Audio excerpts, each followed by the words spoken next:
The 1997 El Niño killed 23,000 people. It cost $110 billion. It collapsed the largest fishery in the world.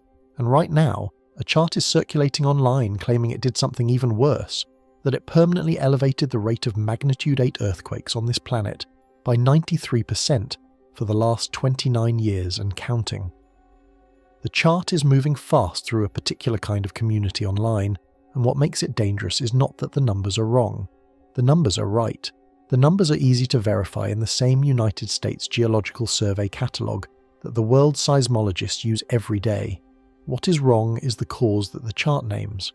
And what almost nobody is telling you is that the real cause is more disturbing than El Niño, is happening right now, and is going to reshape the planet's seismic future for the rest of this century no matter what we do.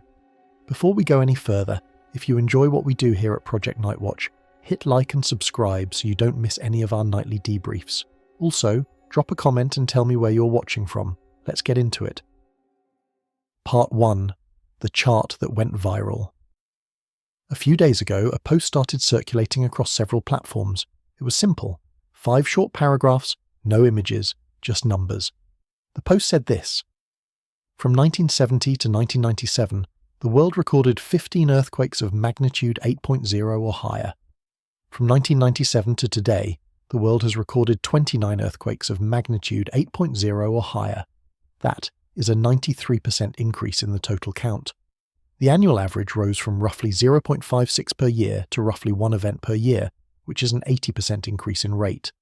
And then the post ended with one line that is doing most of the emotional work. 1997 to 97, El Niño changed things. That is the entire claim. 5 paragraphs, 2 numbers, 1 causal sentence at the end. And it is moving fast through a particular kind of community online, the people who pay close attention to earthquakes, who watch the daily catalogues, who feel that something has shifted on this planet, and who are looking for an explanation that matches what they are seeing. The hashtag attached to many of these posts is CDIGR, which in the community using it stands for Climate-Driven Increase in Global Risk.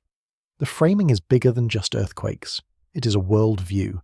It says that the planet is being changed by climate cycles in ways that mainstream science is failing to explain, and that El Niño, the Great Pacific Oscillation that warms and cools the equatorial ocean every few years, is the lever that pulled the planet's seismic future onto a new track in 1997. I want to start by giving the post its due. The first half of the claim, the statistical half, is largely correct. You can go to the United States Geological Survey. You can pull up the comprehensive catalogue they call COMCAT. You can run the date range yourself, and you will get numbers very close to 15 and 29. Depending on how you treat events that sit right at the magnitude 8 boundary, where modern reprocessing has nudged some of them up and some of them down, the numbers might come out as 16 and 27, or as 15 and 30. But the order of magnitude of the difference is real.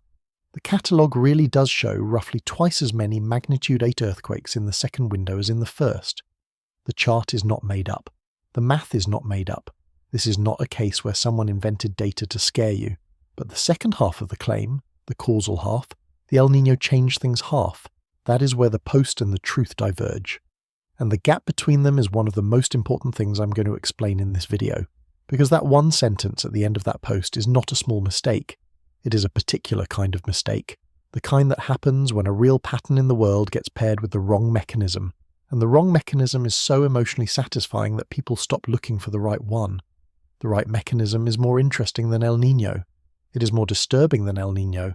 It is more directly tied to climate change than El Niño. And almost nobody is talking about it on the platforms where that viral chart is doing its work.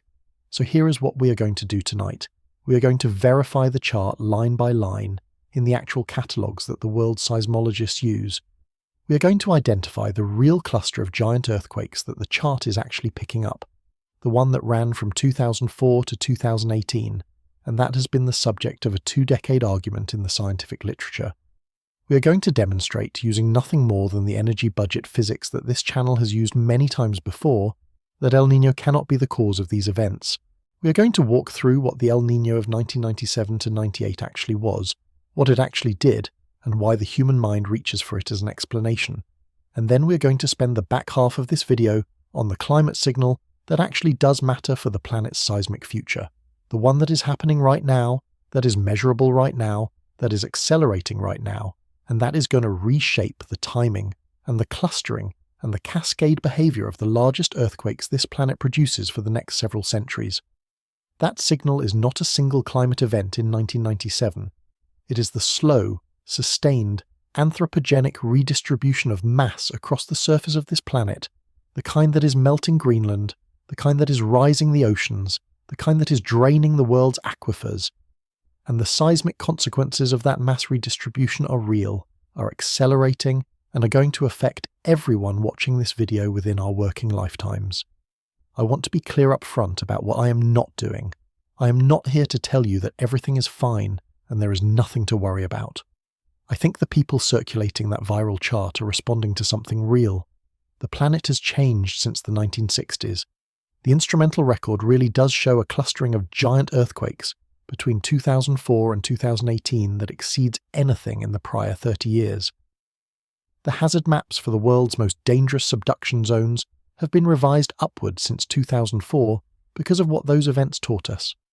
The seismological community has been forced to admit that subduction zones can produce larger events than the textbooks said they could. All of that is true, and I am going to walk through all of it with you. What I am here to do is to take the impulse behind the viral chart, which is the impulse to notice that something has changed, and to look for an explanation, and to point that impulse at the explanation that actually fits the data. Because if you spend your time worried about an El Niño that happened 28 years ago and dissipated by mid-1998, you are looking at the wrong thing. The thing that is actually changing the planet's seismic future is happening in the polar regions, in the oceans, and in the world's aquifers, right now, today, while you're watching this video. And that thing is going to keep happening for the rest of the century, no matter what we do. So that is the question I want you to hold in your mind for the next 2 hours. If the El Niño explanation is wrong, what is the explanation that is right? And what does the right explanation tell us about what the next several decades are going to look like? Because once you see the real picture, the viral chart starts to look like a half-painted painting. The colours are right, the shapes are right, the frame is correct, but the artist signed the wrong name in the corner. Part 2. The Catalogue Verification. Let me show you what I mean about verifying the chart. The United States Geological Survey maintains what is called COMCAT. The full name is the Comprehensive Earthquake Catalogue. It is a publicly accessible database that aggregates earthquake parameter solutions from contributing seismic networks around the world. Anybody with an internet connection can pull it up. There is no password, no paywall, no special access. You go to the USGS Earthquake Hazards Program webpage, you put in a date range, you put in a minimum magnitude, you press search, and the catalogue returns the events. This is the same data that the world's seismologists use. It is the same data that hazard agencies use to make probabilistic forecasts. It is the same data that the news reports the next morning when something big happens overnight. The companion catalogue is the Global CMT, the Global Centroid Moment Tensor Project, which is run out of Lamont Doherty Earth Observatory at Columbia University. The CMT catalogue focuses on the moment tensor solutions for larger earthquakes, providing the magnitude on the moment magnitude scale, which has been the standard for measuring the size of large earthquakes since the late 1970s.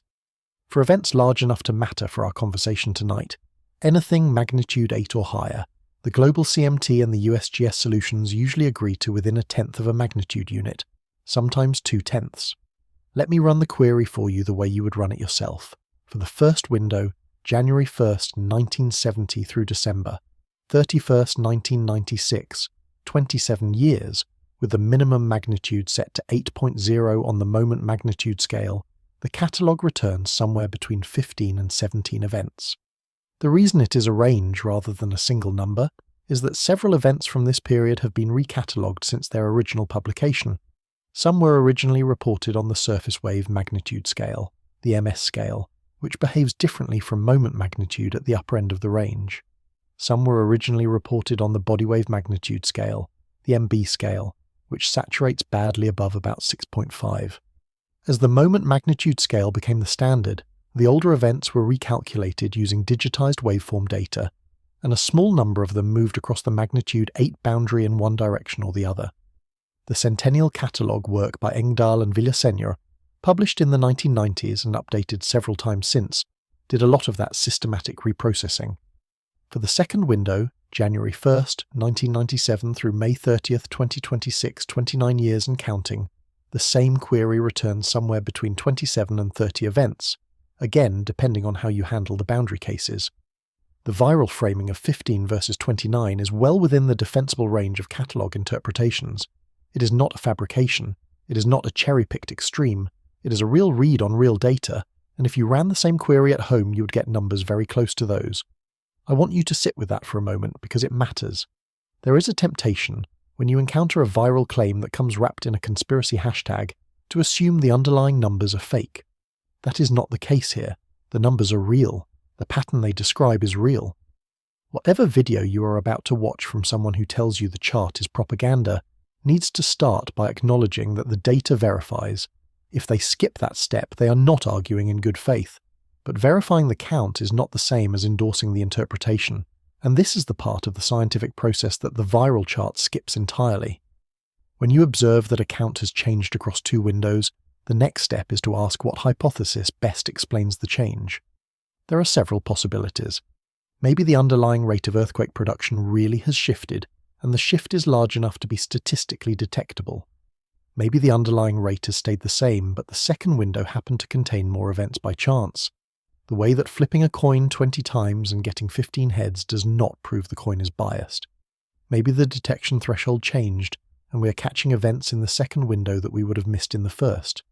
Maybe the cataloguing conventions changed, and events that would have been recorded as magnitude 7.9 in the older system are now being recorded as magnitude 8.1. Maybe all four of those things are happening at once, and the apparent change is a mixture of real and artificial contributions. The viral chart does not do any of that work. It compares two numbers and presents the difference as if the explanation is obvious. The explanation it offers, El Niño changed things, is asserted, not argued. There is no mechanism described. There is no statistical test performed. There is no acknowledgement that other interpretations exist. The chart is what a statistician would call a single sample comparison with no error bars and no controls. It is the kind of analysis that you would not be allowed to publish in any peer-reviewed journal, not because the underlying observation is wrong, but because the inferential leap from the observation to the conclusion has not been justified. So we have verified the chart, line by line. The data is real. The pattern is real. What we are going to do next is something the viral post did not do, which is to look at where in the post-1997 window the increase is actually concentrated. Because if you assume the increase is spread evenly across the whole 29 years, the El Niño explanation becomes incoherent in a different way than the energy budget argument. If you actually plot the events year by year, you see something specific. The increase is not spread out. It is not gradual. It is not the kind of pattern you would expect from a permanent shift in the underlying rate that started in 1997 and continued through to today. It is a concentrated burst that occupies one specific 14-year window inside the 29-year period. And once you see that window, the question of what caused the post-1997 increase becomes a very different question. It becomes the question of what caused that specific cluster and what has happened since the cluster ended. That is where the real story lives. And the real story does not match the viral chart's framing at all. The chart implies that something started in 1997 and has continued elevated ever since. The data instead show a window that opened in late 2004 and closed around 2018, with the rate before and after that window being closer to the long-term mean than to the elevated rate inside it. That is not a regime change, that is a cluster, and clusters have a different kind of explanation than regime changes do. Let me show you the cluster.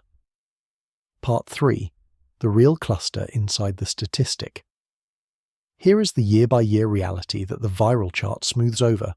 From January 1st, 1997 through December 31st, 2003, a span of 7 years, the global record contains very few magnitude 8 earthquakes.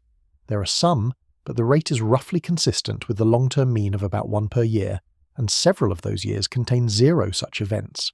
The 7-year window from 97 through 03 does not, on its own, look anomalous. If you stopped the comparison at the end of 2003, the viral chart would barely register a difference between the two windows. There would be no story. There would be no chart. Then comes December 26, 2004. That morning, off the western coast of northern Sumatra, in the Indian Ocean, a 1,300-kilometre length of the Sunda megathrust ruptured in a single event. The moment magnitude assigned to that event is between 9.1 and 9.3, depending on which solution you use. It is the third largest earthquake ever instrumentally recorded, behind only the 1960 Valdivia event in Chile at magnitude 9.5 and the 1964 Great Alaska earthquake at magnitude 9.2. The Sumatra event displaced enough seafloor to generate the Indian Ocean tsunami that killed more than 230,000 people across 14 countries, with the largest tolls in Indonesia, Sri Lanka, India, and Thailand. It is the deadliest natural disaster of the 21st century to date, and one of the deadliest natural disasters in the entire instrumental record. 3 months later, on March 28, 2005, a magnitude 8.6 event struck the southern margin of the same rupture zone. This event is sometimes catalogued as the Niño earthquake. It is, by some interpretations, a direct aftershock of the December 2004 main shock, releasing strain on the segment of the megathrust that did not fully rupture in the original event. Then, slowly at first and then with accelerating frequency, the giant started showing up. August 15, 2007, an event off the coast of Peru near the city of Pisco. Magnitude 8.0, 515 people killed. Less than a month later, September 12, 2007, the southern coast of Sumatra again, this time the Bengkulu earthquake, magnitude 8.4. September 29, 2009 in the Samoa region, magnitude 8.1, with a tsunami that killed nearly 200 people. February 27, 2010, off the coast of central Chile, the Maule earthquake, magnitude 8.8. This is the 6th largest earthquake instrumentally recorded. It killed 525 people and triggered a Pacific-wide tsunami. And then, on March 11, 2011, came the event that probably more than any other reshaped the way seismologists think about subduction zones. The Tohoku earthquake, off the northeastern coast of Honshu, Japan, magnitude 9.1, the 4th largest earthquake instrumentally recorded. The tsunami that followed killed nearly 20,000 people, displaced hundreds of thousands more, and triggered the meltdown of 3 reactors at the Fukushima Daiichi nuclear plant. The economic damage was on the order of $250 billion, and the rupture, when seismologists came to model it in detail, turned out to have happened on a segment of the Japan Trench that the Japanese National Hazard Agency, the headquarters for earthquake research promotion, had assigned a fairly modest probability of producing a magnitude 9 event within the next 30 years. The textbooks had said that segment could not produce a 9. The rupture proved the textbooks wrong. The cluster continued. April 1, 2014, an event off the coast of northern Chile near the city of Iquique, magnitude 8.2. September 16, 2015, the Illapel earthquake off central Chile, magnitude 8.3, the third giant in 5 years to strike the Chilean subduction zone. September 7, 2017, an event in the Gulf of Tehuantepec off the coast of Chiapas, Mexico, magnitude 8.2. Count them up. December 2004 through September 2017, just under 13 years, contains 9 unambiguous magnitude 8 events.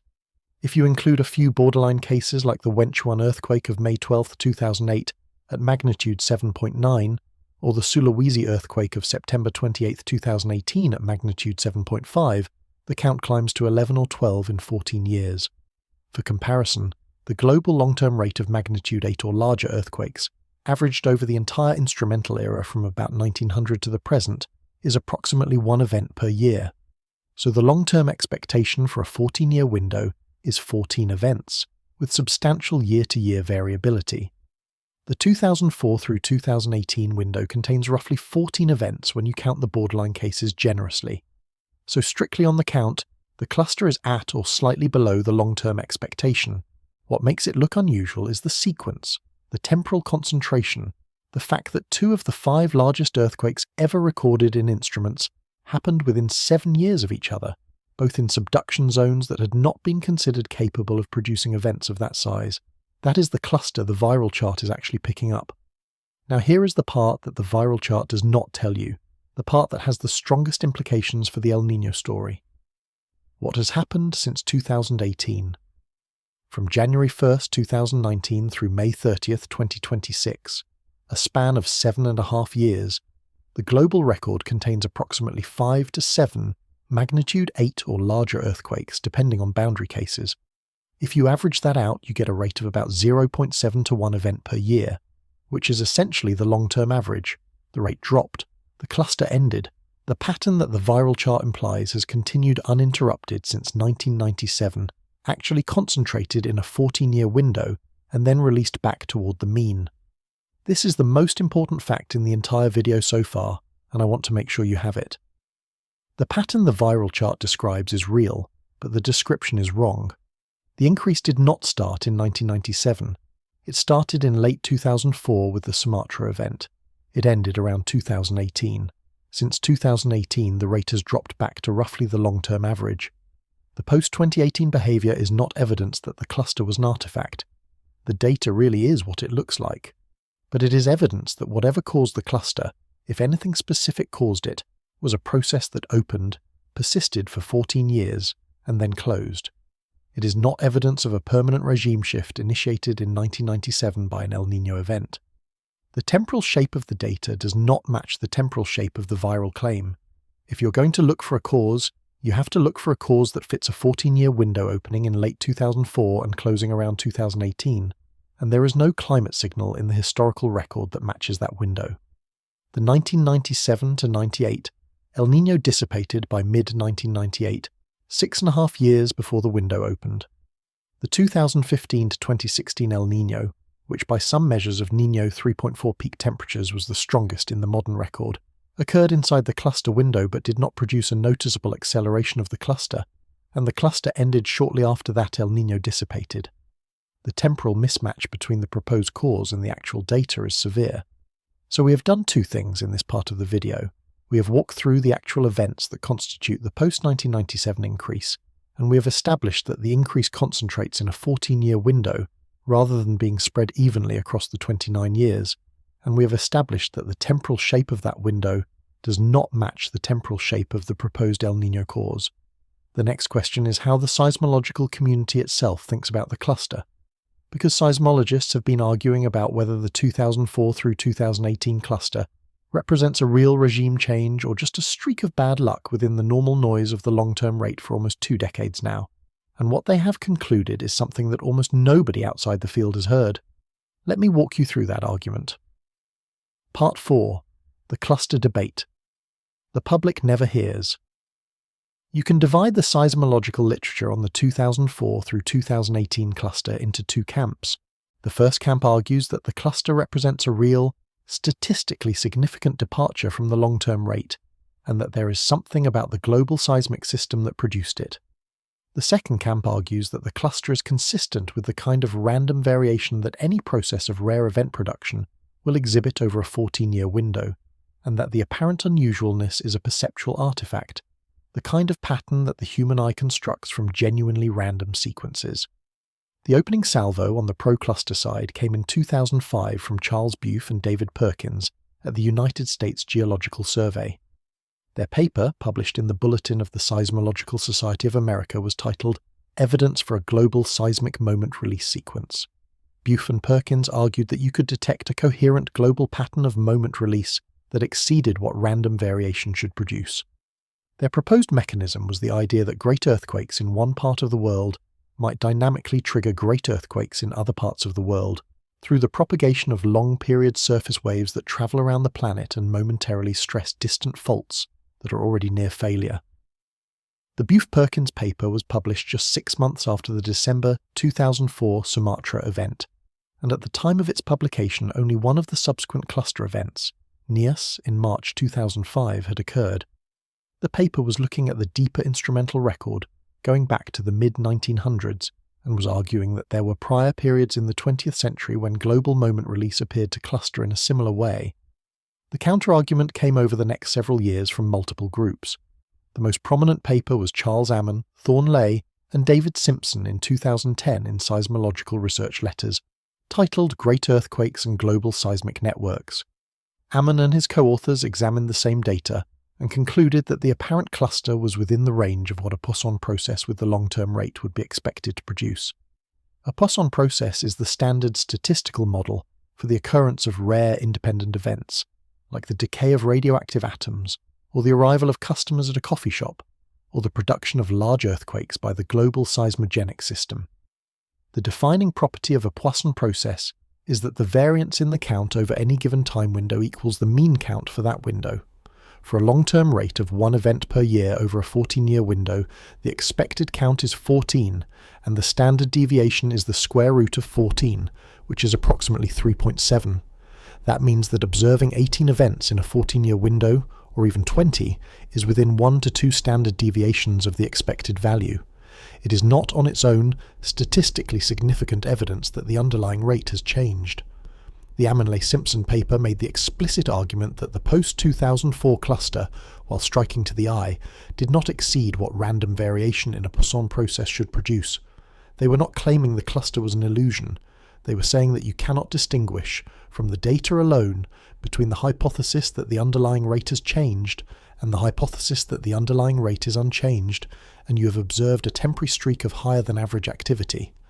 In 2011, Andrew Michael published a paper in Geophysical Research Letters titled, "With Admirable Directness, Random Variability Explains Apparent Global Clustering of Large Earthquakes." Michael ran what statisticians call a Monte Carlo analysis. He generated thousands of synthetic earthquake catalogues from a Poisson process with the long-term rate, and he asked how often, in those synthetic catalogues, a 14-year window would appear that looked as clustered as the actual 2004 through 2018 window. The answer was that such clustering appeared in the synthetic catalogues frequently enough that you could not reject the hypothesis of random variation. The cluster was rare, but it was not improbable enough to require a special mechanism. In 2012, Peter Shearer and Philip Stark published a paper in the Proceedings of the National Academy of Sciences titled, "Again with Admirable Directness, Global Risk of Big Earthquakes Has Not Recently Increased."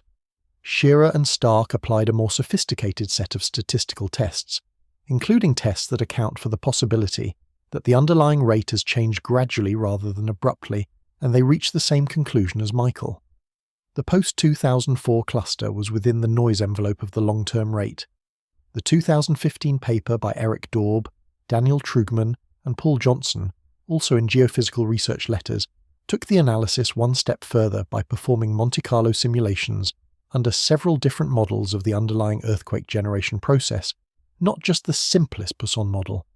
They tested models that allowed for some weak clustering, the kind of clustering that real earthquake catalogues are known to exhibit at smaller magnitudes due to aftershock sequences and the like. Under all of those models, the conclusion was the same. The 2004 through 2018 cluster of great earthquakes could not be rejected as random variation at conventional statistical confidence levels. I want to pause and acknowledge what this means, because I have just spent 5 minutes telling you that the most cited mainstream conclusion about the cluster is that it cannot be distinguished from random chance. That is a hard thing to absorb. The events themselves were not random in any meaningful sense. The Sumatra event was a specific physical rupture on a specific subduction zone interface, driven by specific accumulated strain. The Tohoku event was the same. These were not coin flips. They were earthquakes, with specific causes in specific places. What the statistical analyses are saying is something more subtle. They are saying that the timing of those specific earthquakes relative to one another is not so unusual that you would have to invoke a new global mechanism to explain it. Each individual event has its own local cause.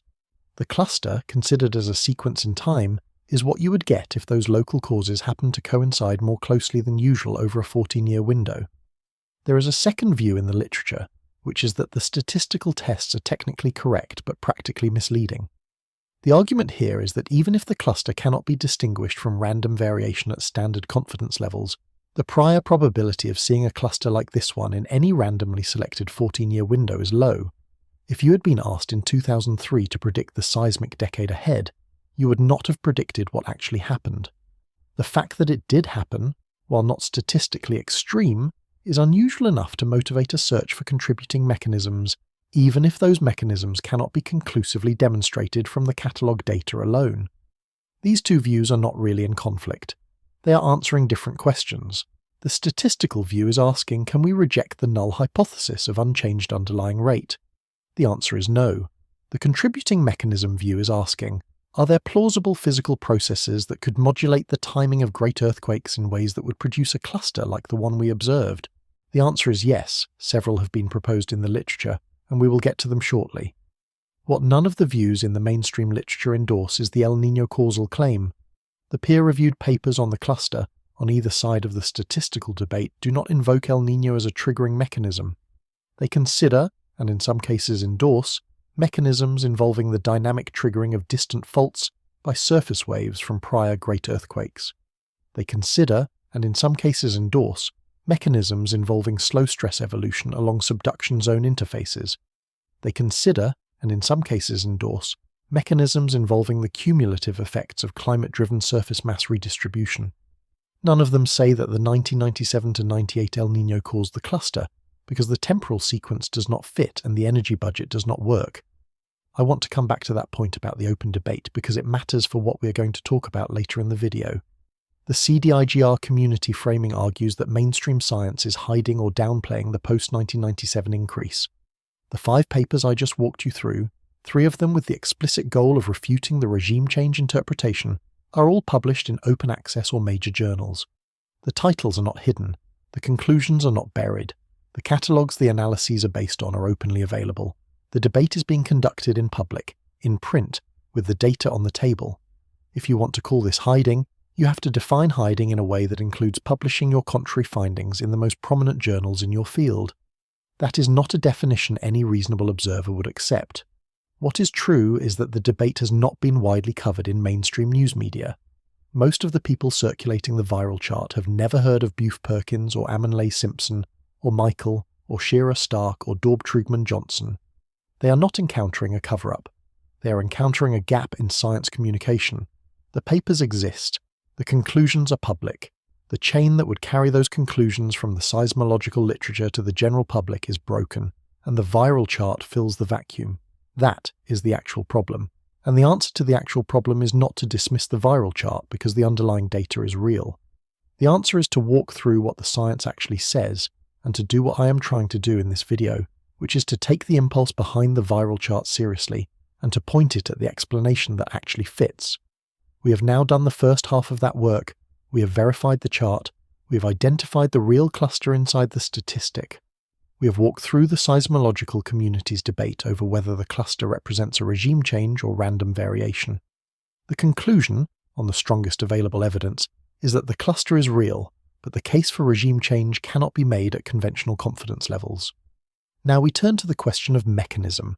If the cluster is going to be explained by something beyond random variation, what is the something? The viral chart names El Niño. The peer-reviewed literature does not. We are going to spend the next several parts of this video understanding why the peer-reviewed literature does not, and what it does say instead. The answer is going to start with a closer look at the 1997 El Niño itself, because before we can understand why it cannot be the cause, we need to be honest about what it actually was.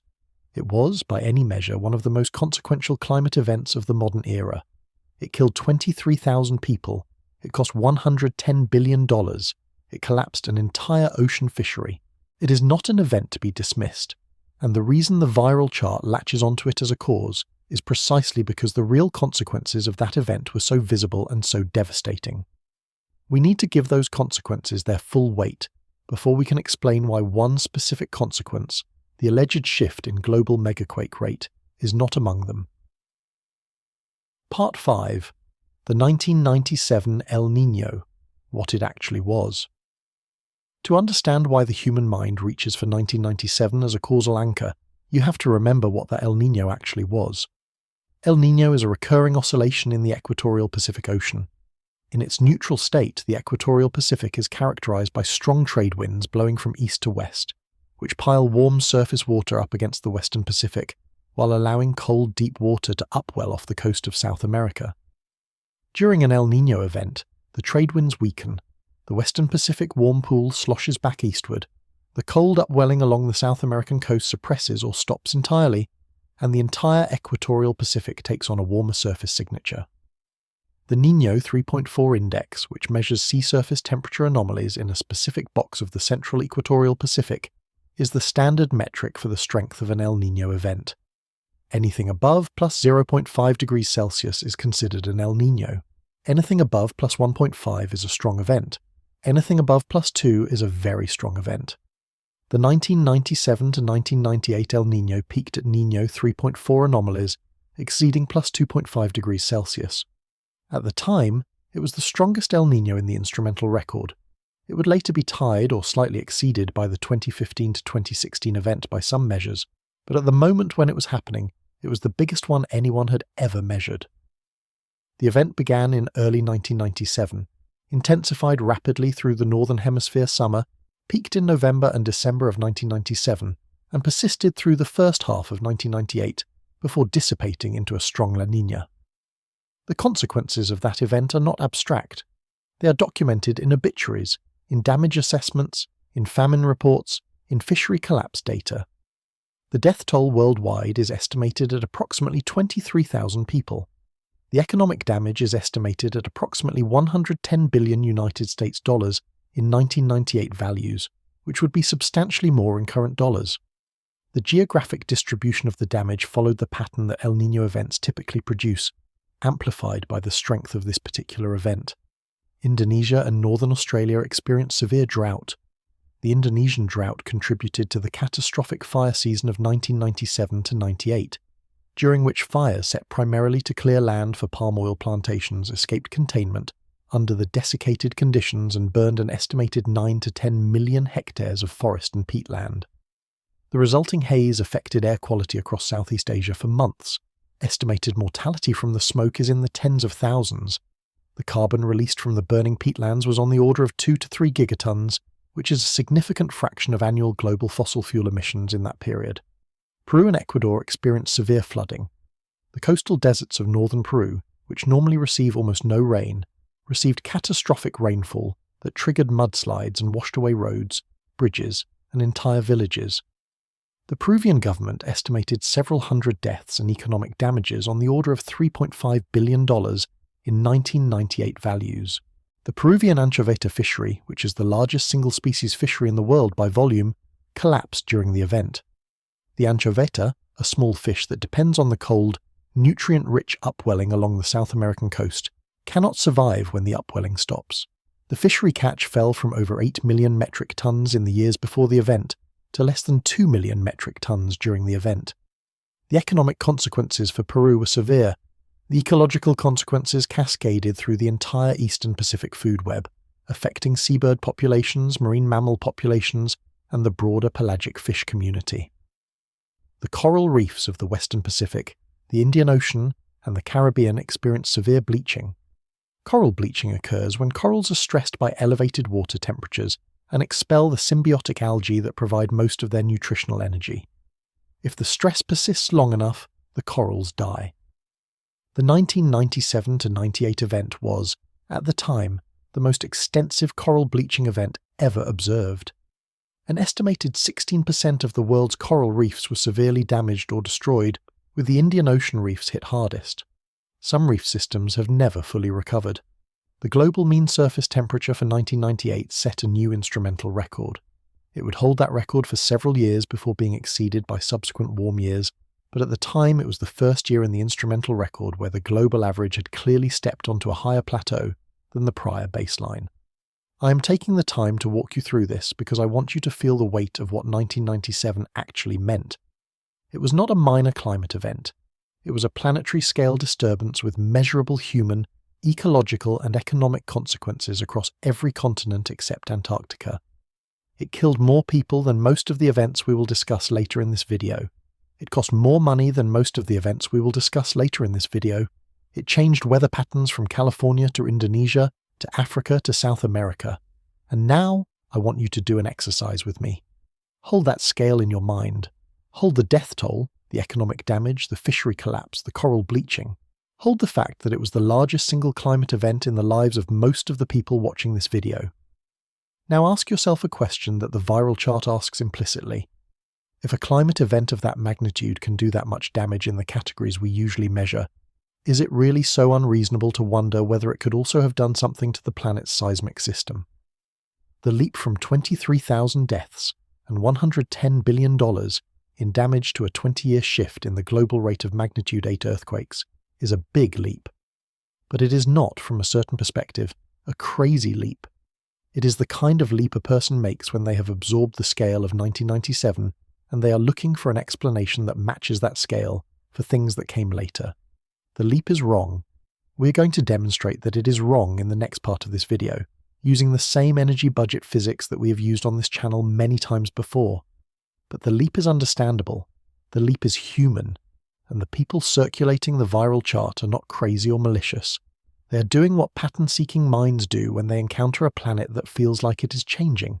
They are reaching for the biggest, most visible, most memorable thing in their experience that could plausibly have caused the shift. The biggest thing in the climate experience of anyone who was alive in 1997 is, in fact, the 1997 El Niño. So that is what they reach for. We have to take that impulse seriously before we can correct it. The viral chart is not a hostile attack on science. It is a misdiagnosis from a population that is trying to understand what is happening to their planet. The fix is not to dismiss them. The fix is to honour the underlying observation and to point them at the right cause. And the right cause turns out to be more disturbing than the El Niño explanation, not less. Because the El Niño explanation, if it were true, would be a story about a single event in the past that has already happened and that we cannot undo. The right cause is a story about a process that is still happening, that is accelerating, that we are making worse every day, and that will continue to operate for the next several centuries no matter what we do about emissions. The El Niño story, if true, would be a story about a hand we have already been dealt. The real story is a story about a hand that is still being dealt, and that we are still adding cards to. That is the version of the consequences of El Niño that needs to be told. Not the consequences of one specific El Niño event for the rate of large earthquakes, which is the question the viral chart asks, but the broader consequences of a climate system that is being knocked out of its previous equilibrium by anthropogenic forcing. And those consequences include real, measurable, accelerating modulation of the planet's seismic future. Not in the way the viral chart claims, in a different way, a bigger way, a way that is going to outlive everyone who circulated the chart and everyone who is debunking it. Let me show you why the El Niño claim specifically fails, before we get to what the real story is. The energy budget is the cleanest argument, and we have used it many times on this channel before. Part 6. The energy budget problem. If you want to evaluate whether a proposed cause can produce a proposed effect, the first thing you do is check whether the proposed cause has enough energy. The energy budget is the most fundamental physical constraint in the universe. You cannot get more out of a system than the system contains. You cannot trigger an effect that requires more energy than the trigger has to give. This is not a matter of clever engineering or unknown physics. It is a matter of conservation of energy, which is one of the most thoroughly tested principles in all of science. Let me put some numbers on the question. A magnitude 8.0 earthquake releases approximately 6 times 10 to the 16th joules of strain energy. To give you a sense of scale, 10 to the 16th joules is roughly the energy released by 10 million tons of TNT, or about 10,000 times the energy of the Hiroshima atomic bomb. It is the energy that has been slowly accumulating on a locked fault for somewhere between 50 and several hundred years, depending on the convergence rate and the size of the locked segment. When the fault finally fails, all of that accumulated energy is released in a few minutes. A magnitude 9.0 earthquake releases approximately 2 times 10 to the 18th joules, which is roughly 30 times larger than a magnitude 8. The factor of 30 per magnitude unit, which sometimes surprises people who are used to thinking of magnitude as a linear scale, is a consequence of how the moment magnitude scale is defined. Each whole magnitude step represents about 30 times more energy released. The 2004 Sumatra event, at magnitude 9.1 to 9.3, released somewhere between 2 and 4 times 10 to the 18th joules. The 2011 Tohoku event, at magnitude 9.1, released roughly the same. The 1960 Valdivia event in Chile, at magnitude 9.5, released perhaps 10 times 10 to the 18th joules. These are some of the largest discrete energy releases that occur in the natural Earth system. Now consider El Niño. A strong El Niño event redistributes enormous amounts of energy in the atmosphere and the upper ocean. The total atmospheric kinetic energy reorganization during a strong El Niño is on the order of 10 to the 19th joules over the multi-month lifetime of the event. That is, in absolute terms, larger than the energy released by a magnitude 9 earthquake.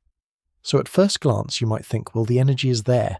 Maybe the energy can be coupled into the lithosphere somehow. The problem is that almost none of that atmospheric energy reaches the lithosphere as mechanical stress. The vast majority of it is dissipated as heat. Some of it goes into the kinetic energy of winds, which then dissipate through friction and turbulence. Some of it goes into latent heat transfer through evaporation and precipitation. Some of it goes into changes in atmospheric circulation patterns that persist for months, but that operate at altitudes far above any mechanical contact with the solid Earth. The portion of El Niño's total energy that actually reaches the crust as a coherent mechanical stress signal is many orders of magnitude smaller than the total. The mechanical coupling between atmosphere and lithosphere is dominated by two channels. The first is air pressure variations at the surface, which load the crust by a small amount that shifts as the pressure changes. The second is the oceanic response to atmospheric forcing, which redistributes water mass and changes the load on the seafloor. The mass redistribution during a strong El Niño is significant in absolute terms. The shift in the equatorial Pacific thermocline during the peak of the event involves the redistribution of approximately 10 to the 16th cubic meters of warm water from the western Pacific to the eastern Pacific. The associated sea level signal is on the order of plus 10 to plus 20 centimeters in the eastern Pacific and minus 10 to minus 20 centimeters in the western Pacific. This is a real, measurable change in the load on the underlying seafloor. The eastern Pacific seafloor experiences an additional vertical load equivalent to that 20 centimeters of water column, which is on the order of a couple of kilopascals of additional stress. The western Pacific seafloor experiences a reduction in load of the same magnitude, 2 kilopascals, maybe 10 kilopascals if you stretch the numbers to their plausible upper bounds. Now consider the stress that has been accumulating on a locked subduction zone segment between great earthquakes. The Sunda megathrust segment that ruptured in 2004 had been accumulating strain for somewhere between several hundred and 1,000 years, depending on which segment of the rupture you look at. The accumulated shear stress is on the order of several megapascals. The Japan Trench segment that ruptured in 2011 had accumulated stress on a similar scale. A megapascal is 1,000 kilopascals, so the stress signal from a strong El Niño event is approximately 1/1000th of the stress that has accumulated on the fault by the time it is ready to fail. This is a 3 orders of magnitude gap. It is not a gap that can be closed by clever physical arguments or by appealing to unknown coupling mechanisms. The fault is going to fail when the accumulated tectonic stress exceeds the frictional strength of the locked interface. The El Niño stress signal can, at most, shift the timing of that failure by some interval. If the fault is right at the threshold, the additional kilopascal of stress from an El Niño might cause it to fail today instead of tomorrow, or this week instead of next month. But the fault would have failed in essentially the same way at essentially the same time regardless. The El Niño cannot cause the failure of a fault that was not already at the threshold. This is the same energy budget argument that this channel has used before, in multiple prior videos, to dismantle the HARP claim, the weaponized weather claim, the connected global cascade claim. The argument is general. It applies to any proposed external trigger for large earthquakes.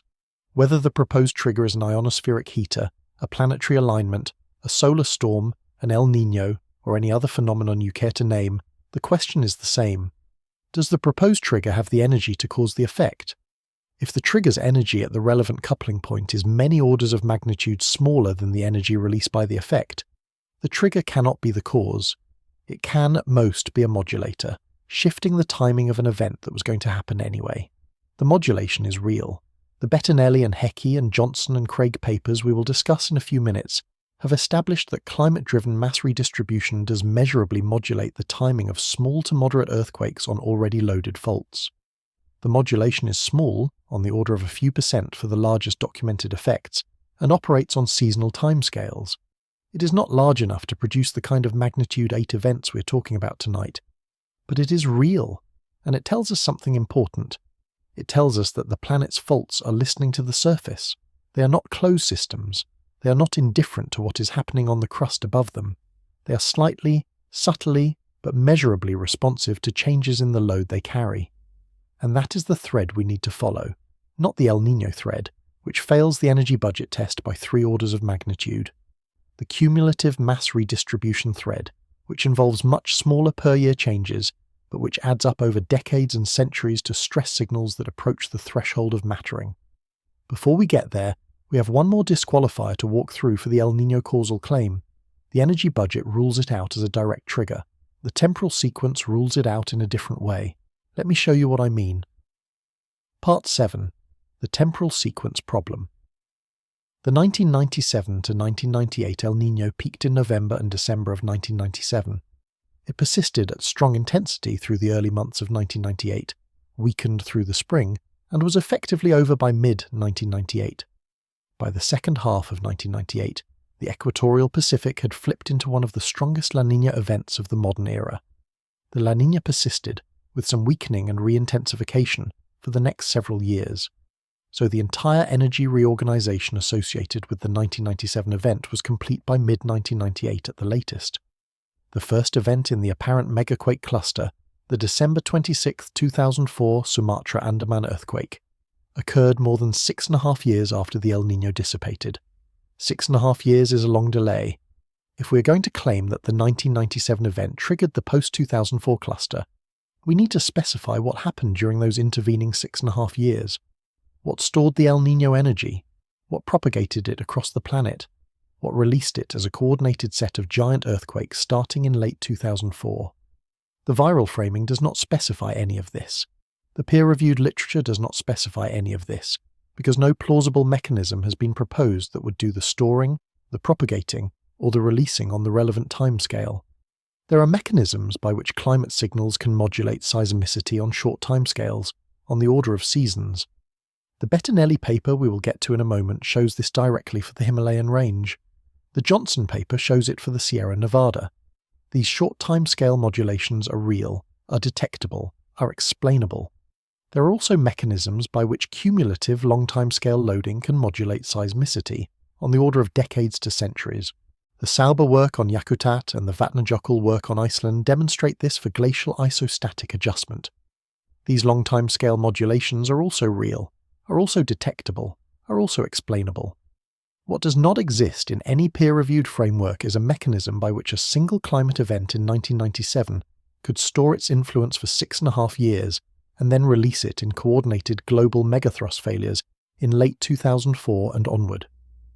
The timescale gap between proposed cause and proposed effect is too large for any of the known short timescale mechanisms, and the cause is too brief and too localized for any of the known long timescale mechanisms.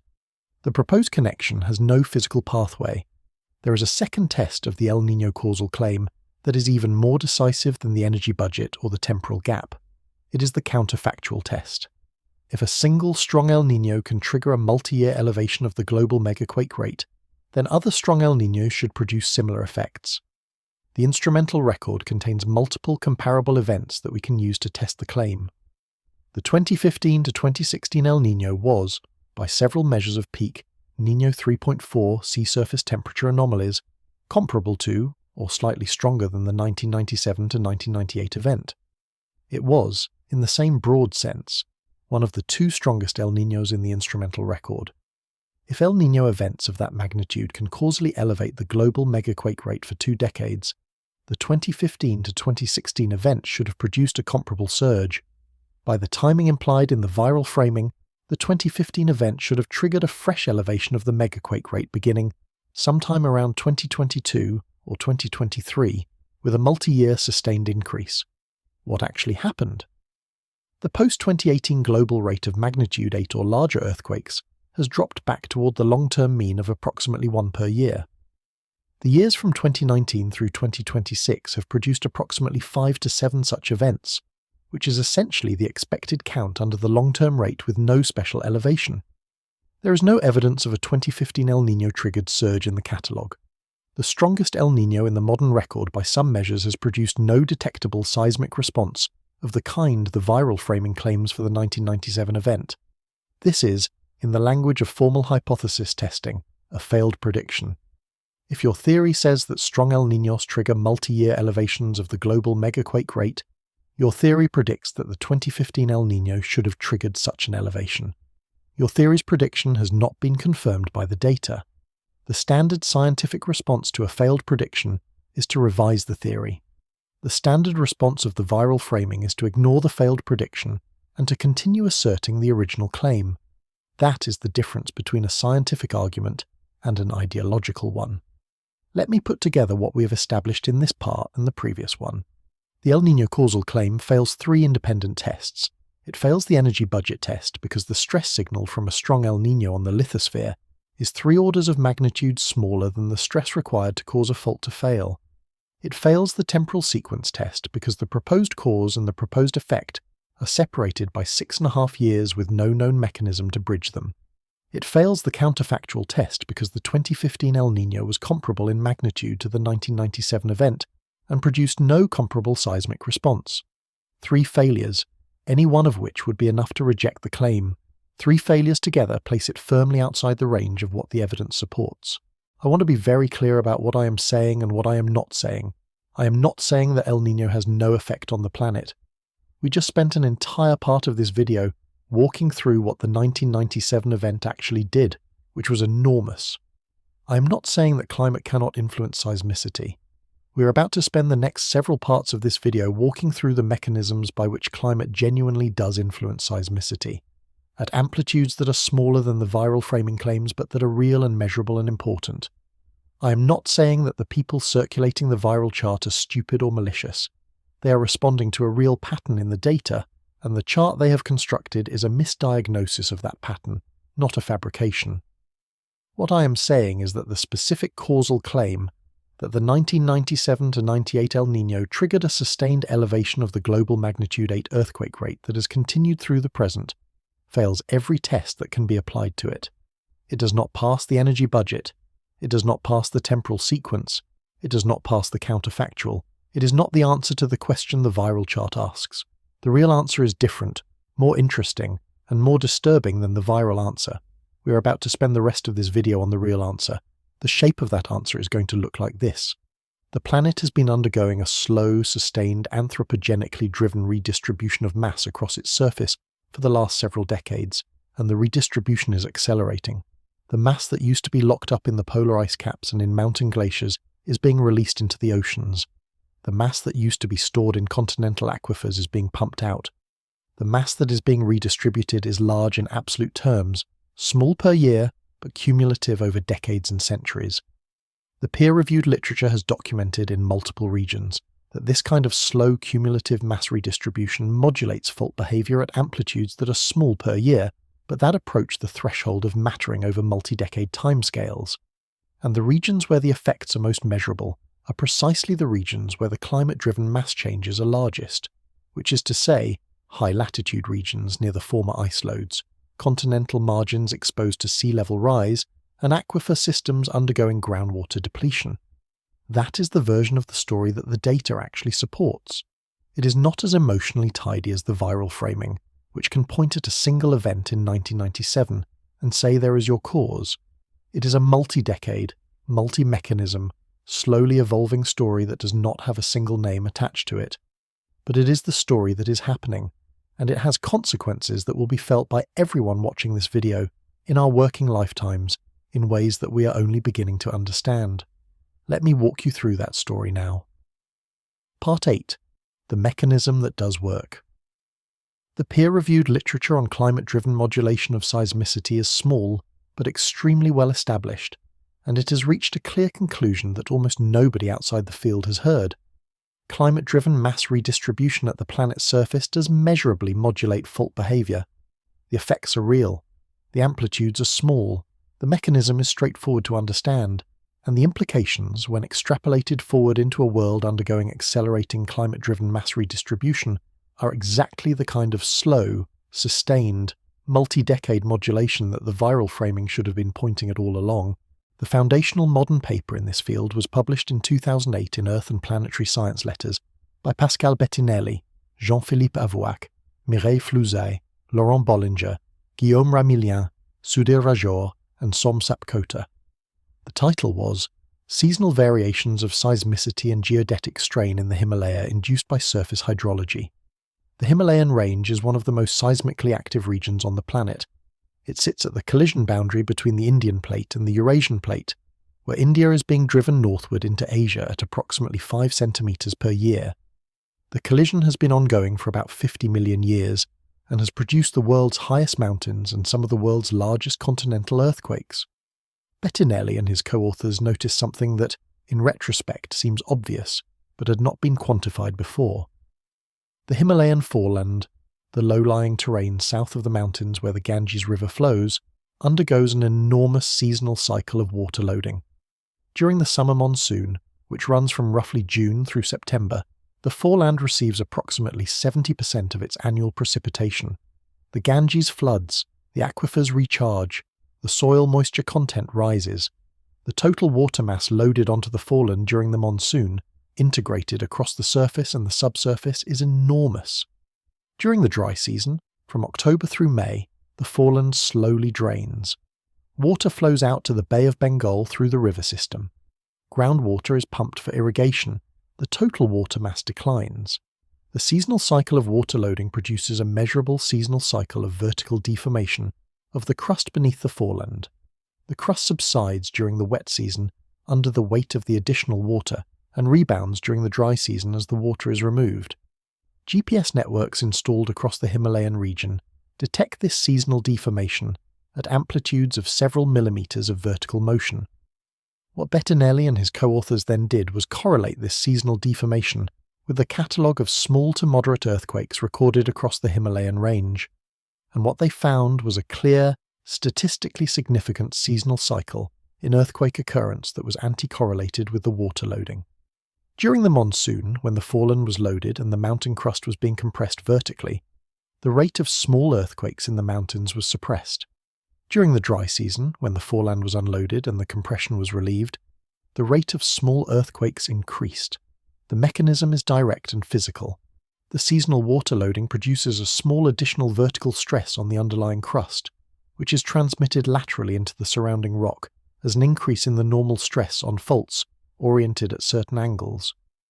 An increase in normal stress on a fault inhibits slip, because the additional normal force increases the frictional strength of the interface. When the water is removed, the normal stress is reduced, the frictional strength of the fault is reduced, and faults that were close to failure become more likely to fail.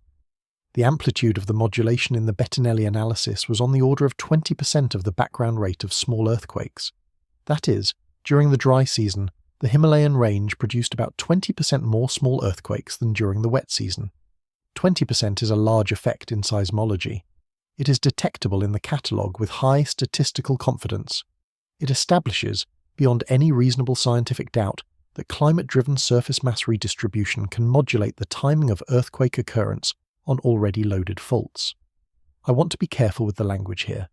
The Bettinelli paper does not say that the monsoon causes earthquakes. The earthquakes are caused by the accumulated tectonic strain from the ongoing collision of India and Asia. The monsoon water loading does not add or subtract any of that accumulated strain.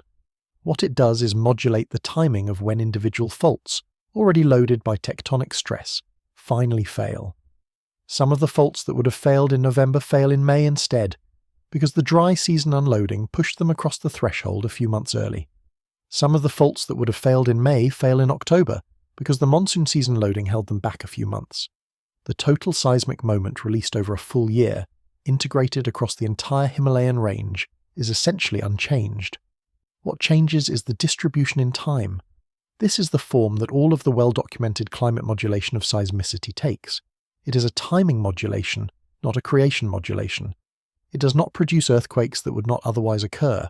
It shifts the timing of earthquakes that were going to occur anyway. The Bettinelli paper was followed by similar findings in other regions.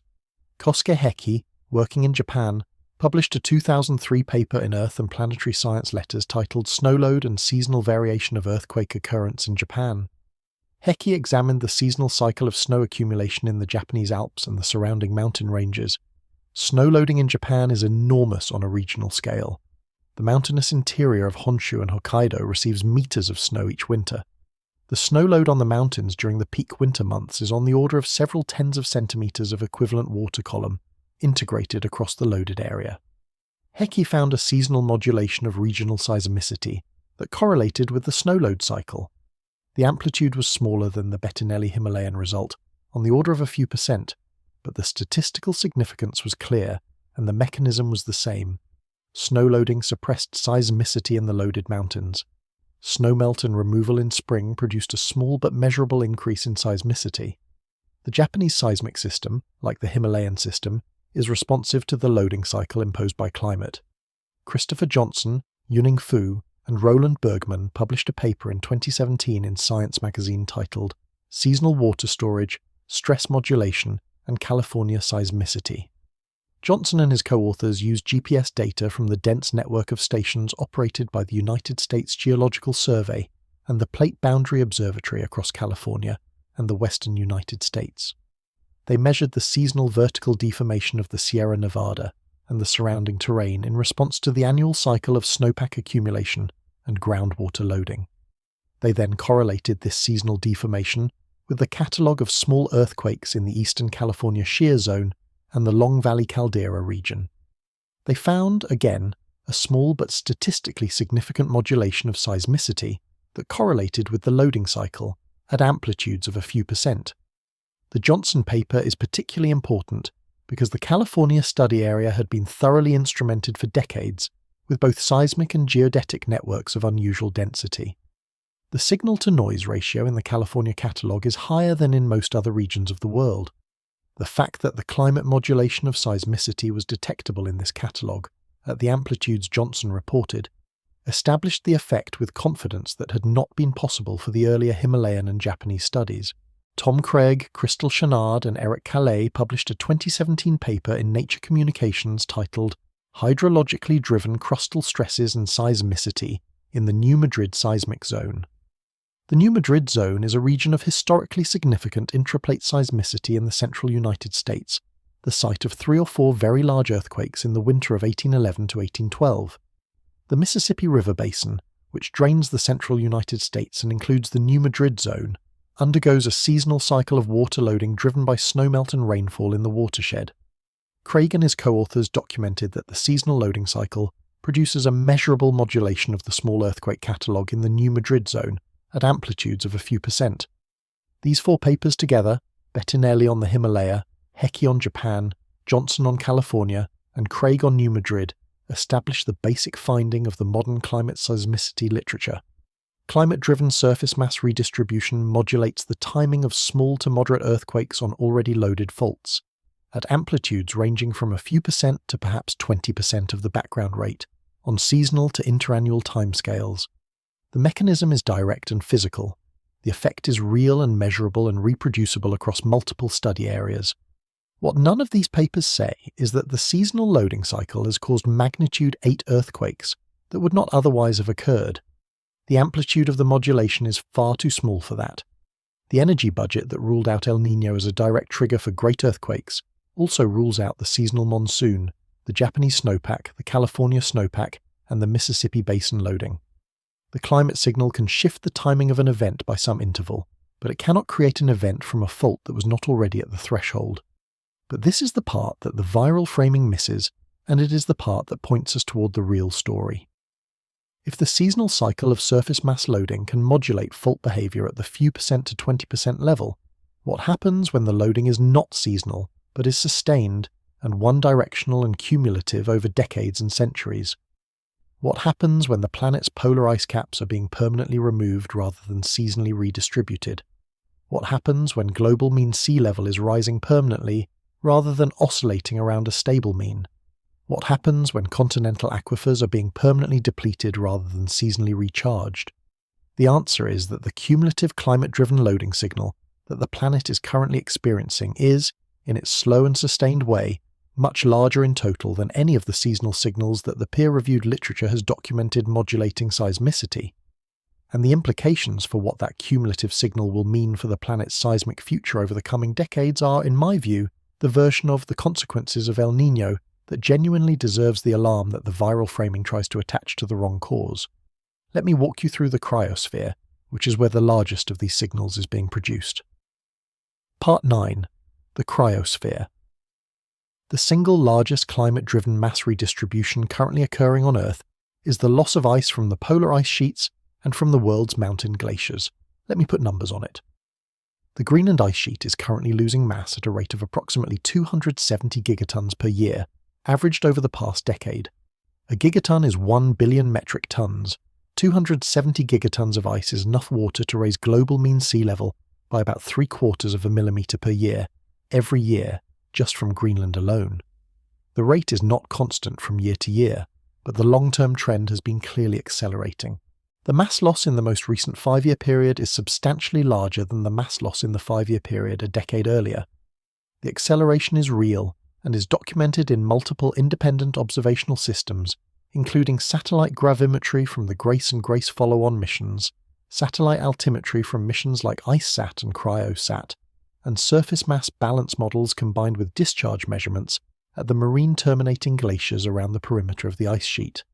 The Antarctic ice sheet is currently losing mass at a rate of approximately 150 gigatons per year. Antarctica is a more complicated system than Greenland because different parts of the continent are doing different things. West Antarctica, particularly the region around the Amundsen Sea embayment, is losing mass rapidly through accelerated discharge from marine terminating glaciers, including Pine Island Glacier and Thwaites Glacier. East Antarctica, which is much larger and colder, is closer to mass balance, with some evidence of slight gain from increased snowfall offset by some losses from individual glacier systems. The net for the continent as a whole is a loss of approximately 150 gigatons per year, with the acceleration concentrated in West Antarctica and the Antarctic Peninsula. The world's mountain glaciers, taken collectively, are losing mass at a rate of approximately 280 gigatons per year. This is the sum across thousands of individual glaciers in the Himalaya, the Andes, the Alps, the Rockies, the Coast Range, the Patagonian icefields, the Karakoram, the Caucasus, the Alaska Range, and many others. Some of these systems are losing mass faster than others. The Himalayan and Karakoram glaciers, which are the source of the major rivers that supply water to most of South Asia, are losing mass at variable rates that depend strongly on which valley you measure. The Patagonian icefields, the third largest temperate ice mass in the world after the polar ice sheets, are losing mass rapidly. The Alaska Range glaciers are losing mass rapidly. The integrated global rate of mountain glacier mass loss is approximately 280 gigatons per year, added up. Greenland 270, Antarctica 150, mountain glaciers 280. Total annual cryosphere mass loss is approximately 700 gigatons per year, 700 billion metric tons of ice and water every year being removed from one part of the planet and added to another part. This is not a small number. To give you a sense of scale, 700 gigatons of water is roughly the total annual flow of the Mississippi River. It is roughly the mass of all the water in Lake Erie. It is roughly the mass of 7,000 of the world's largest container ships, fully loaded, and it is happening every year, and the rate is accelerating. The mechanical consequence of this mass loss is glacial isostatic adjustment, which is the slow rebound of the underlying crust as the load is removed. When ice melts off a region, the crust beneath that region begins to rise slowly over thousands of years. The rebound is driven by the viscous flow of the mantle beneath the lithosphere, redistributing material in response to the changing surface load. The rebound rate in any given region depends on the local mantle viscosity, the thickness of the lithosphere, and the history of the loading and unloading. In regions like Scandinavia and the Canadian Shield, which were buried under kilometres of ice during the last glacial maximum, and have been rebounding ever since the ice retreated about 10,000 years ago, the present-day rebound rate is on the order of 1 to 2 centimetres per year of vertical uplift. Sea level appears to be falling in these regions relative to the rising crust, even though absolute global mean sea level is rising. The rebound is so slow that it will continue for another 5 to 10,000 years before the crust returns to equilibrium with the post-glacial load distribution. Modern, anthropogenic ice loss is producing a new rebound signal on top of the residual signal from the last ice age. In southeast Alaska, where the Yakutat ice cap and the adjacent glaciers have been losing mass rapidly over the past century, the modern rebound rate is on the order of 2 to 3 centimetres per year. This is faster than the residual rebound from the last ice age, because the ice loss is happening on a much shorter timescale, and the mantle response includes a fast elastic component in addition to the slow, viscous component. GPS networks across southeast Alaska have documented this rebound in detail. It is one of the largest contemporary glacial isostatic adjustment signals on Earth. The seismic consequence of this kind of rapid rebound is the topic of work by Gene Sauber, George Plafka, and others over the past 2 decades. The Yakutat region is seismically active. Several moderate to large earthquakes have occurred in the region during the recent rebound period. Sauber and her colleagues have shown, through stress modelling combined with the GPS-measured rebound rates, that the rebound stress contributes measurably to the regional fault behaviour. The amplitude of the contribution is small per year but is cumulative, and it has been argued to be detectable in the regional seismicity catalogue. Iceland is undergoing a similar rapid rebound from the loss of the Vatnajökull ice cap, which is the largest ice cap in Europe and has been losing mass at an accelerating rate over the past several decades. The GPS-measured rebound rate at Vatnajökull is several centimetres per year, comparable to or exceeding the Yakutat rate. Iceland is also seismically and volcanically active, and the literature on the interaction between ice loss, rebound stress, and seismicity in Iceland is now a substantial body of work. Some of the most studied volcanic eruptions in Iceland have been argued to have been timing modulated, though not caused by the rebound stress from local ice loss. These regional studies establish a principle that scales. The principle is this: surface mass loss produces measurable rebound. Rebound produces measurable stress changes in the underlying crust. Stress changes modulate fault behaviour. The amplitudes are small per year, but cumulative over decades and centuries. The modulation is real and is detectable in well-instrumented regions. Now extrapolate. The planet is currently losing 700 gigatons of cryosphere mass per year. The loss is concentrated in regions where the cryosphere is most vulnerable to warming, which is to say the polar regions and the high-latitude continental margins. The rebound signal from this loss is just beginning to develop, because the loss has been accelerating over recent decades, and the rebound response has its own slow timescale. The full seismic response of the planet to the contemporary ice loss will not be visible for centuries. We are at the very beginning of the response curve. What is visible already is the spatial correlation between the regions undergoing the fastest ice loss and the regions exhibiting elevated rebound and stress modulation. Southeast Alaska, Iceland, the Antarctic Peninsula, parts of Greenland, parts of Patagonia. These are also regions of significant tectonic activity, including the subduction zones of the Aleutian Arc, the Cocos Plate, the Antarctic Plate Boundary, and various plate boundary segments around the rest of the planet. The interaction between ice loss and tectonic loading in these regions is a research frontier. The first generation of detailed studies is being published now. The mechanism is real. The amplitude is small per year. The cumulative effect over the coming century is not yet quantified with confidence, but it is the credible long-form climate seismicity thesis that the viral chart should have been pointing at all along. If you wanted to know what the consequences of climate change are for the planet's seismic future, this is the answer. It is not a single 1997 event. It is a multi-century rebound response to the loss of 700 gigatons of ice per year, accelerating, with a response timescale measured in centuries, and a seismic implication that is just beginning to be quantified. The viral chart is asking the right question. It is just looking at the wrong cause. There are two other mechanisms operating alongside the cryosphere signal, both smaller in amplitude but both operating on the systems that matter most for global seismicity. Let me walk through those before we get to what all of this means for the populations who actually live near the world's most dangerous faults. Part 10. Sea level and groundwater. The other two loadings. The second climate-driven mass redistribution that is producing measurable stress modulation on the planet's faults is global sea level rise. Sea level rise is, in mass balance terms, the destination for most of the water that is leaving the cryosphere. The 700 gigatons per year of ice loss does not vanish. It becomes ocean water, and it raises the level of the global ocean. The current rate of global mean sea level rise is approximately 4 to 5 millimeters per year and accelerating. The cumulative rise since 1880, when systematic measurements began, is approximately 25 centimeters. The mechanical consequence of sea level rise is that the additional water loads the seafloor and the continental margins. The total mass of water added to the global ocean over the past century, integrated across the entire ocean surface, is enormous. It is on the order of 100 trillion metric tons.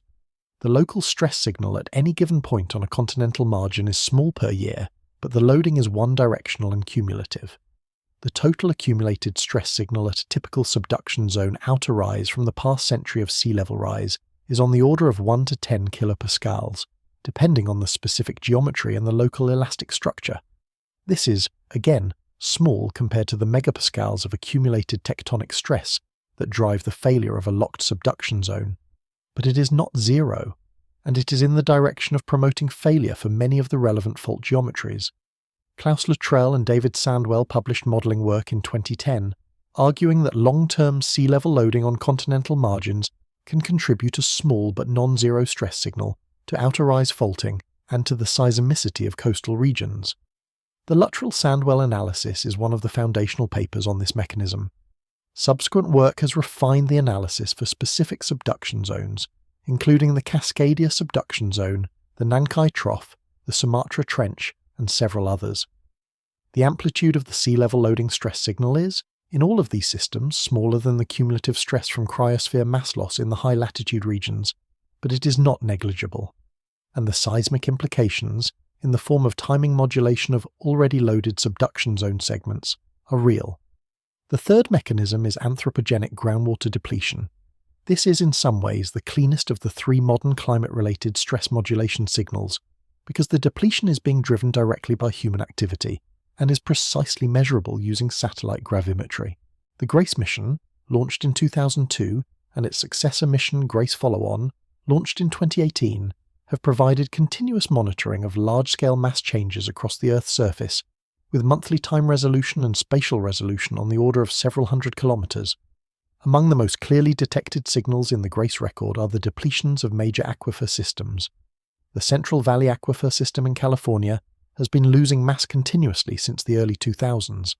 The cumulative depletion is on the order of tens of cubic kilometers of water, measured directly by GRACE and confirmed by ground-based monitoring of well levels and subsidence rates. The mass loss has produced a measurable elastic rebound of the Sierra Nevada mountains, on the order of 1 to 3 millimeters per year of vertical motion, detected by GPS networks. In 2014, Colin Amos, Pascal O'Day, William Hammond, Roland Bergman, Ingrid Johansson, and Jeffrey Blewett published a paper in Nature titled Uplift and Seismicity, Driven by Groundwater Depletion in Central California. Amos and his co-authors argued that the elastic rebound of the Sierra Nevada from the Central Valley groundwater depletion is contributing to the seismicity of the Eastern California shear zone and the Long Valley caldera region. The amplitude of the contribution is, again, small, but the mechanism is direct, the rebound is measured, the seismicity is monitored, and the statistical correlation is detectable.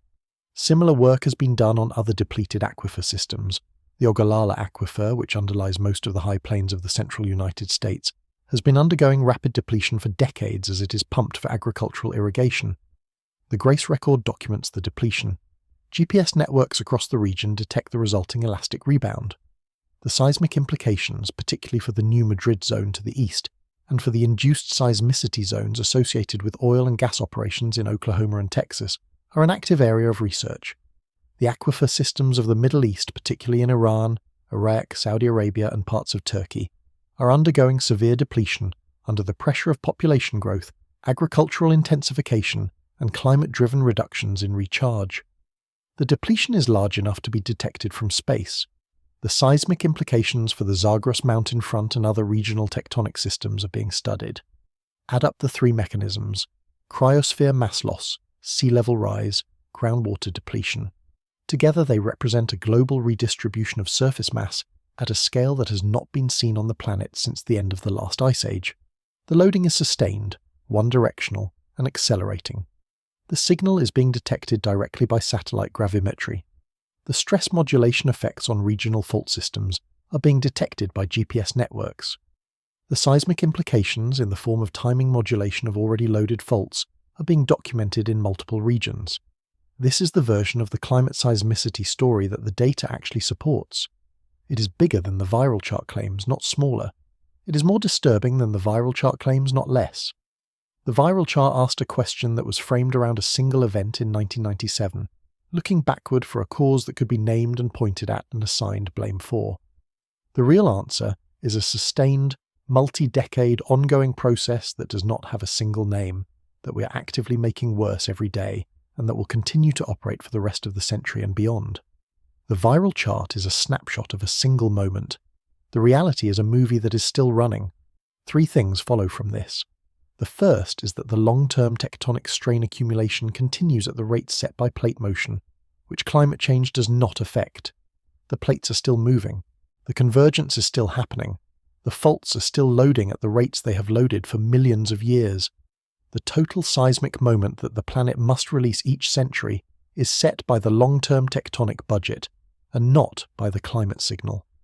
The second is that the timing of when individual events occur, within the windows of opportunity established by the long-term loading, is subject to climate-driven modulation.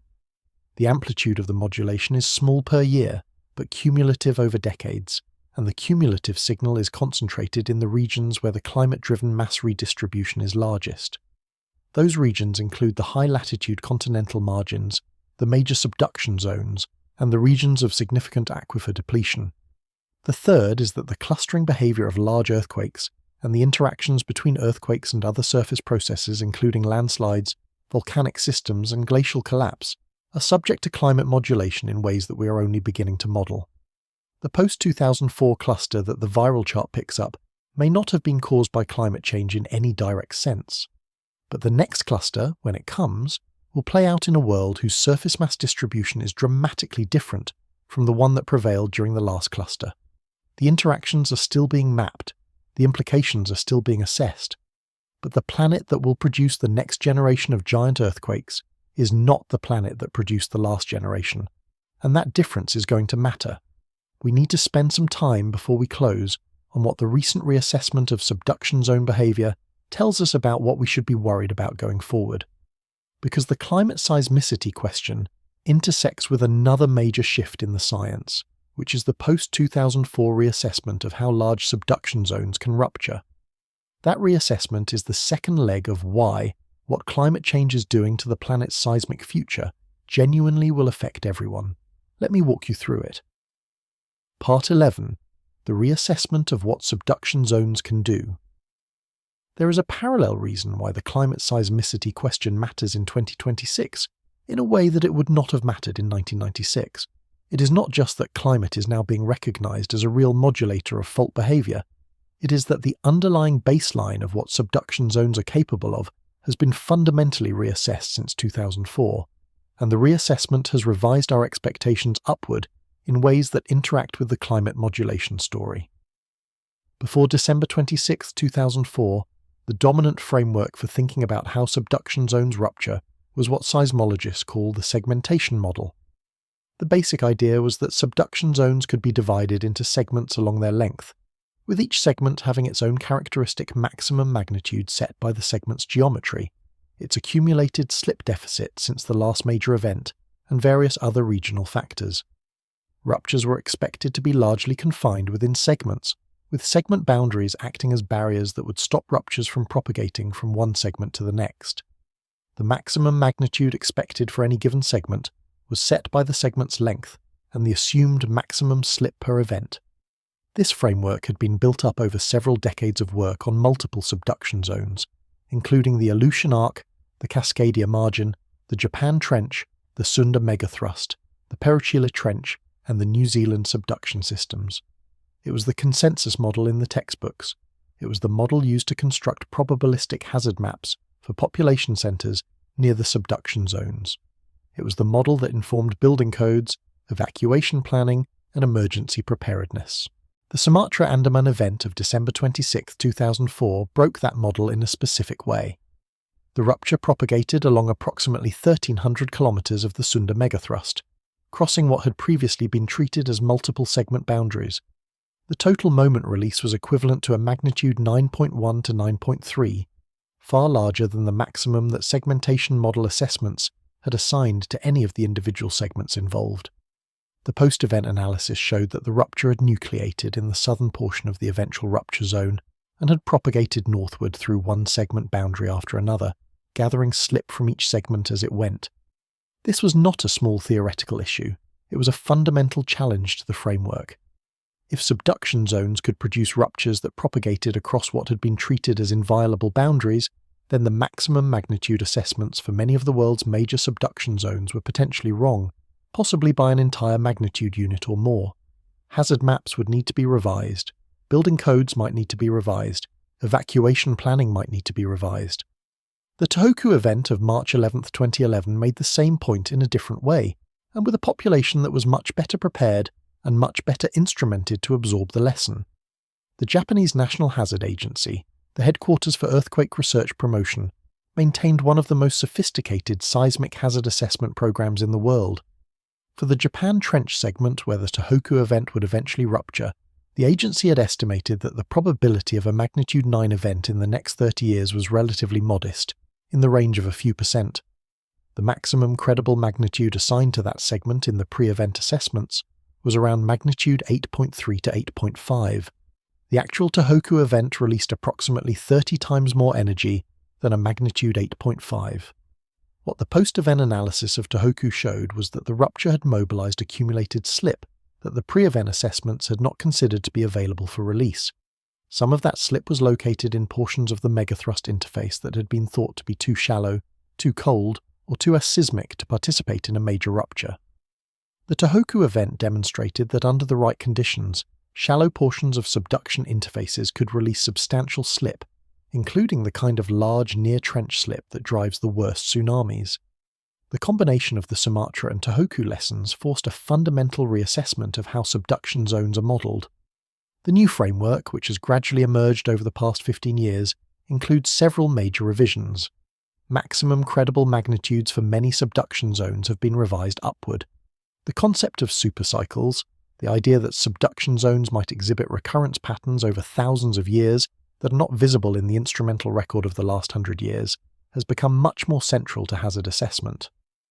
Paleoseismic work on the deep history of subduction zone ruptures, including studies of buried marsh soils, ghost forests, turbidite chronologies, and similar long-record indicators, has been emphasized as essential for understanding what subduction zones are truly capable of.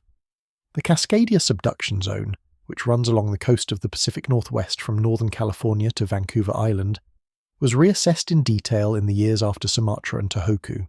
The deep paleoseismic record, established primarily by the work of Brian Atwater on the buried marsh soils of Washington and Oregon, and by Chris Goldfinger on the offshore turbidite chronology, established that Cascadia is fully capable of magnitude 9 events, that the most recent such event occurred on January 26, 1700, and that the average recurrence interval for full margin ruptures is on the order of 500 years.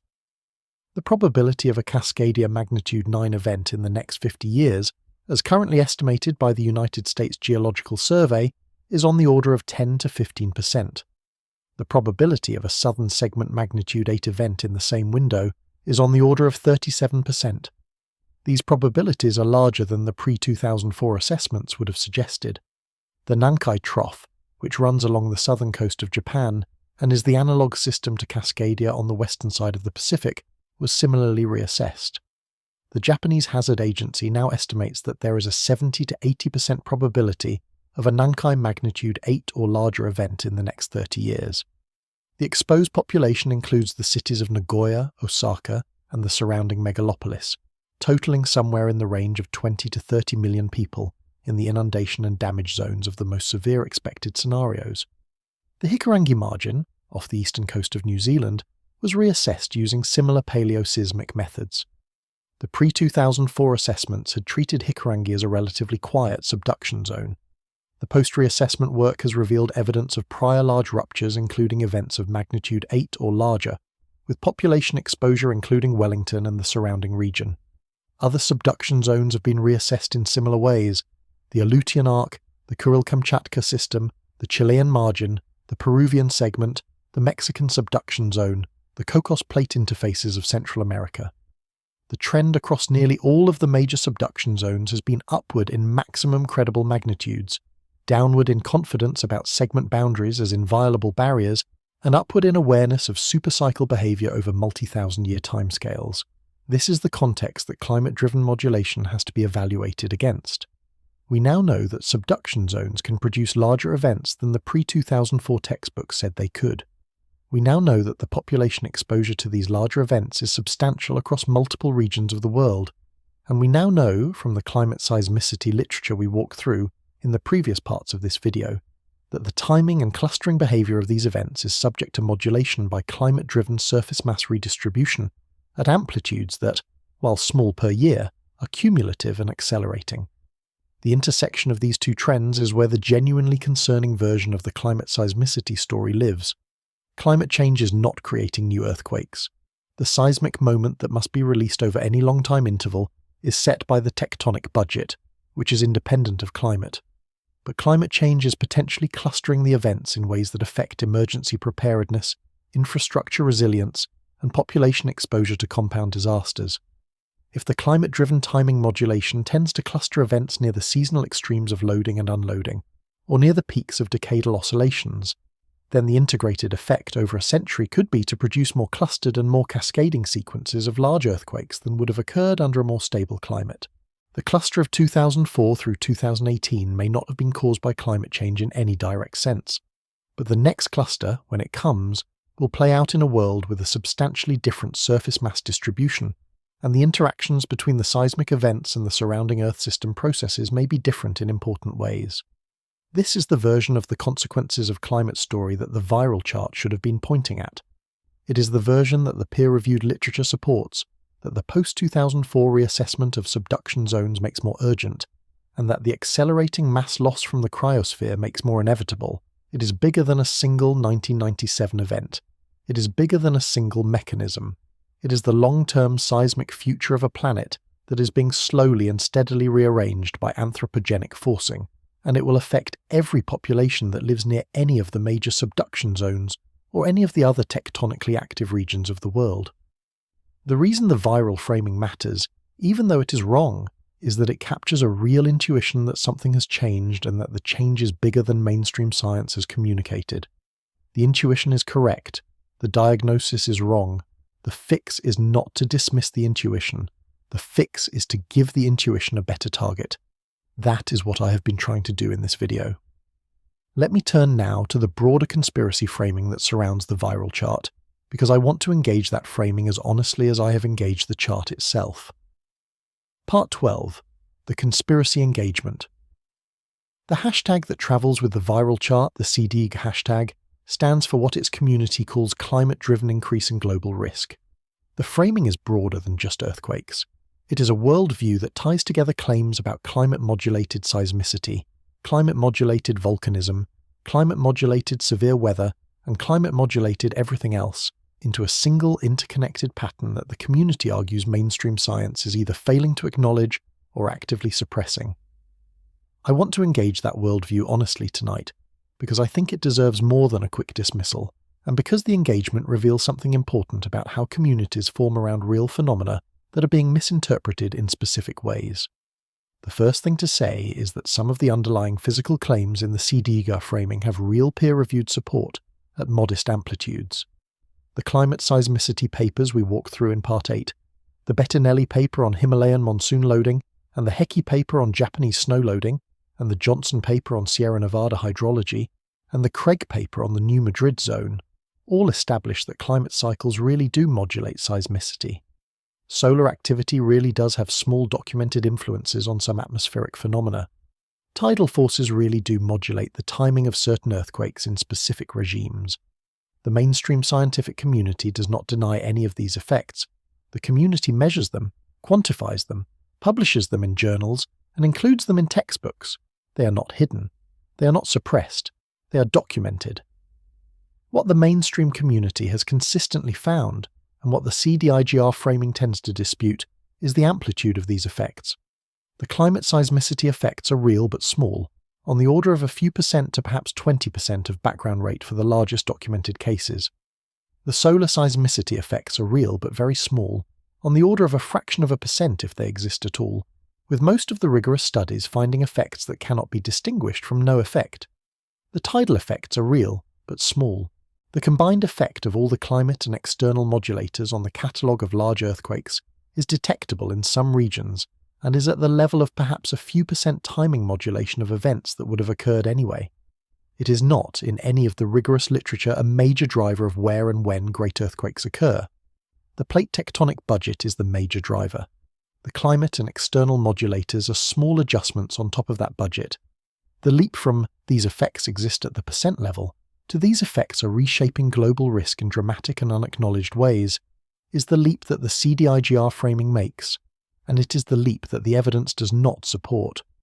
The amplitudes are not large enough for the dramatic reshaping interpretation. The mechanisms are not capable of producing the magnitudes claimed. The framework is, in this respect, half right about a real but small effect and badly wrong about its amplitude. The second thing to say is about the claim of institutional suppression. The CDIGR framing, in its strongest versions, argues that mainstream science is deliberately concealing or downplaying the post-1997 increase in megaquake rate, and that the peer-reviewed literature has been corrupted by funding pressures, institutional conformism, or other forms of capture that prevent honest engagement with the data. I want to engage this claim because it is the one that most directly poisons the relationship between the people who are noticing the pattern and the people who are studying it. Here is what the actual record shows. The USGS publishes the raw Comcat catalogue with open access. Anyone in the world with an internet connection can pull the data. The Global CMT project publishes its moment tensor solutions with open access. The pre-publication versions of most of the relevant papers are available on the RCIV preprint server before they appear in journals, and the published versions are usually available with at most a paywall that can be bypassed by using interlibrary loan or by contacting the authors directly, who almost always send copies on request. The peer-reviewed literature has explicitly debated the cluster, including the papers we walked through in Part 4, several of which were titled in explicit opposition to the regime change interpretation. The conferences where seismologists meet, including the annual meeting of the Seismological Society of America and the fall and spring meetings of the American Geophysical Union, are open to anyone who pays the registration fee, and the abstracts are publicly searchable. The debate is conducted in public. The conclusions are testable. The data is on the table. Calling this hiding requires defining hiding in a way that includes openly publishing your contrary findings in the most prominent journals in your field. That is not a definition any reasonable observer would accept. The CDIGR community is not encountering a cover-up. The community is encountering a gap in science communication. The papers exist. The conclusions are public. The chain that would normally carry these conclusions from the specialist literature to the general public is broken or weak, and the viral chart fills the vacuum that the broken communication chain has left. This is the actual problem. It is not a conspiracy. It is a structural failure of how science is communicated to non-specialist audiences in 2026. The peer-reviewed papers on the cluster debate, on the climate-seismicity modulation literature, on the post-Sumatra reassessment of subduction zones, on the energy budget arguments that rule out external triggers for great earthquakes, are not reaching the populations that are looking for explanations for the patterns they are noticing. Those populations are reaching for the explanations that are most accessible, which are typically the explanations being circulated on the social media platforms where the communities form. The CDIGR community is not different in this respect from any number of other communities that form around partial misunderstandings of real scientific phenomena. The fix is not to scold the community for being wrong. The fix is to do better science communication in formats that the community will actually encounter. That is part of what this video is trying to do tonight. Let me address a few of the specific sub-claims that travel with the broader CDIGR framing. The pole shift framing argues that the planet is undergoing a magnetic reversal, a crustal displacement, or some other planetary scale reorganization that is producing the increased seismicity. The geomagnetic field is in fact changing in measurable ways. The North Magnetic Pole has been migrating rapidly across the Arctic Ocean, with the migration rate accelerating from a few kilometers per year in the early 20th century to several tens of kilometers per year in the past 2 decades. The South Atlantic Anomaly, a region of weakened magnetic field intensity over the southern Atlantic Ocean and South America, has been expanding. These changes are real and are measured by the European Space Agency's Swarm satellite mission and by ground-based magnetic observatories. But the changes are within the range of normal secular variation that the geomagnetic field has exhibited over the past several thousand years. They are not signs of an imminent reversal. Reversals do happen on geological timescales of hundreds of thousands of years, but there is no observational evidence that one is imminent. And even if a reversal were imminent, there is no proposed physical mechanism by which it would cause large magnitude earthquakes. The lithosphere does not depend on the geomagnetic field for its mechanical behavior. Faults are loaded by tectonic stress and fail when the stress exceeds the frictional strength of the interface. The geomagnetic field is not part of that mechanical equation in any meaningful way. The Earth's rotational axis framing argues that the planet is undergoing axial precession, or wobble, that is causing the increased seismicity. The Earth's rotational axis does precess, with a period of approximately 26,000 years, and the position of the axis does wobble within a small circle of a few meters radius over a period of roughly 14 months. These motions are real and are measured by very long baseline interferometry and by satellite laser ranging. But they are stable to within centimeters of motion per year, which is well below any threshold that would produce mechanical consequences for the lithosphere. The rotational changes do not load faults, they do not unload faults. They are too small to be relevant to the seismic system. The HAARP framing argues that the High-Frequency Active Auroral Research Program in Alaska, or other ionospheric heating facilities, are being used to trigger earthquakes through some kind of remote energy transfer. We have used the energy budget argument against this framing in multiple prior videos on this channel. HAARP's total operational radiated power is approximately 3.6 megawatts. The energy released by a single magnitude 8 earthquake is approximately 6 times 10 to the 16th joules. The gap between the available trigger energy and the required release energy is approximately 15 orders of magnitude. No conceivable engineering system operating within known physics can deliver the energy required to trigger a magnitude 8 earthquake. The same conclusion is reached in the peer-reviewed engineering literature. HAARP is a research facility for studying the ionosphere. It does not have the energy budget to do what the framing claims. The connected cascade framing argues that the post-1997 increase in seismicity is connected to a coordinated cascade of other planetary anomalies, including increased volcanism, more frequent severe weather, magnetic field changes, and other things. Each of the underlying claims has to be examined separately on its own evidence. Some of the claims are real and well documented. More frequent severe weather, particularly in the form of heavier precipitation events, longer droughts, more intense heat waves, and higher hurricane intensities in some basins, is documented in the climate record and has a well-understood cause in anthropogenic warming. Glacial mass loss is real and well documented. Sea level rise is real and well documented. Other claims, including the claim of globally elevated volcanism, are not as well supported in the catalogues. Global volcanic activity has been roughly steady within statistical noise over the modern instrumental record.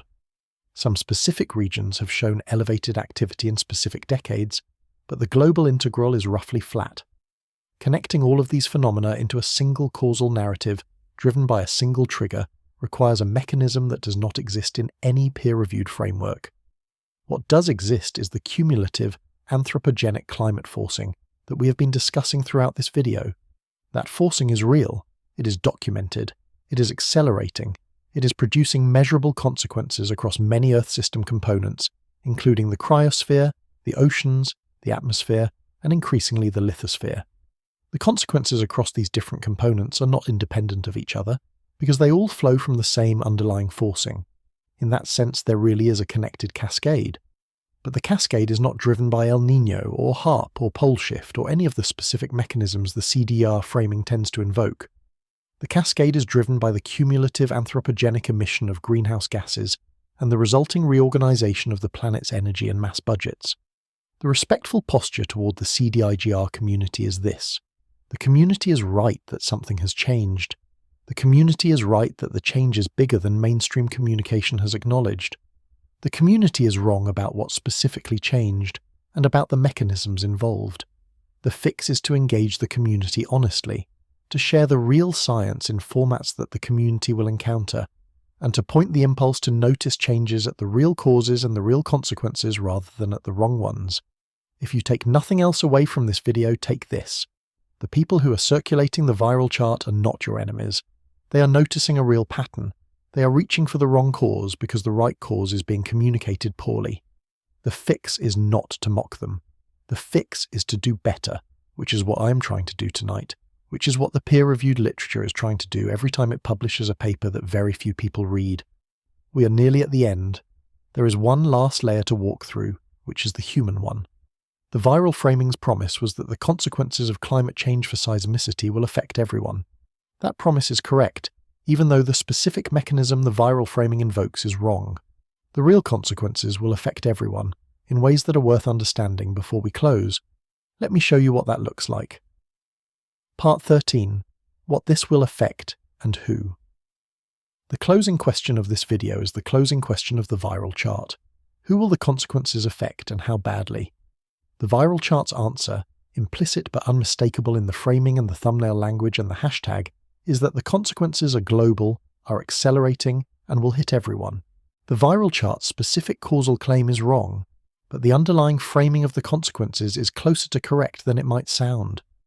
The real consequences of the climate-seismicity story we have walked through tonight will, in fact, hit nearly everyone on the planet, though not in the ways the viral chart suggests and not on the timescales the viral chart implies. Let me walk through the populations that are most directly exposed. The Cascadia subduction zone runs along the coast of the Pacific Northwest from Northern California to Vancouver Island. The populations within the inundation zone of a full margin magnitude 9 event total approximately 7 million people, including the major metropolitan areas of Seattle, Tacoma, Portland, Vancouver, British Columbia, and Victoria, along with the smaller coastal communities of Oregon and Washington, and the tribal nations whose ancestral territories include the coast. The probability of a full margin Cascadia event in the next 50 years is on the order of 10 to 15%. The probability of a southern segment event in the same window is on the order of 37%. These probabilities have been revised upward since the post-2004 reassessment of subduction zone behavior. The Nankai Trough off the southern coast of Japan exposes one of the largest population concentrations on the planet to subduction zone hazard. The cities of Nagoya, Osaka, Kobe, and the surrounding industrial corridor contain on the order of 20 to 30 million people in the inundation and damage zones for the worst expected scenarios. The Japanese National Probability Assessment is on the order of 70 to 80% for a Nankai magnitude 8 or larger event in the next 30 years. The Lima metropolitan area in Peru sits adjacent to the Peru-Chile Trench, which has historically produced very large subduction zone events, including the 1868 Arica earthquake and the 1968 Peru earthquake. The current population of Greater Lima is on the order of 10 million. The infrastructure exposure includes the port of Callao, which handles a substantial fraction of Peru's foreign trade, and a coastal corridor of high-density urban development that has been built largely without serious seismic preparation. The Bay of Bengal coast, exposed to the Sunda megathrust and the Andaman-Nicobar subduction segments, includes population centres in Bangladesh, the Indian state of West Bengal, and coastal Myanmar that total hundreds of millions of people. The 2004 Sumatra event demonstrated what a major Sunda rupture can do to this coast. The northern segments of the Sunda megathrust, off the coast of Myanmar and northern Sumatra, have not ruptured since at least 1762, and may be in the latter portion of their recurrence interval. The Aleutian Arc, the Kuril-Kamchatka system, the Mexican subduction zone, the New Hebrides, the Solomon Islands, the New Zealand subduction systems, and several other major subduction zones each carry their own population exposures, totaling collectively several 100 million people who live within reach of a future great earthquake and tsunami sequence. That is the direct exposure. The number is in the high hundreds of millions globally, possibly approaching 1 billion when you count all of the population that lives within the inundation reach of major subduction zone tsunamis. The indirect exposure is everyone else.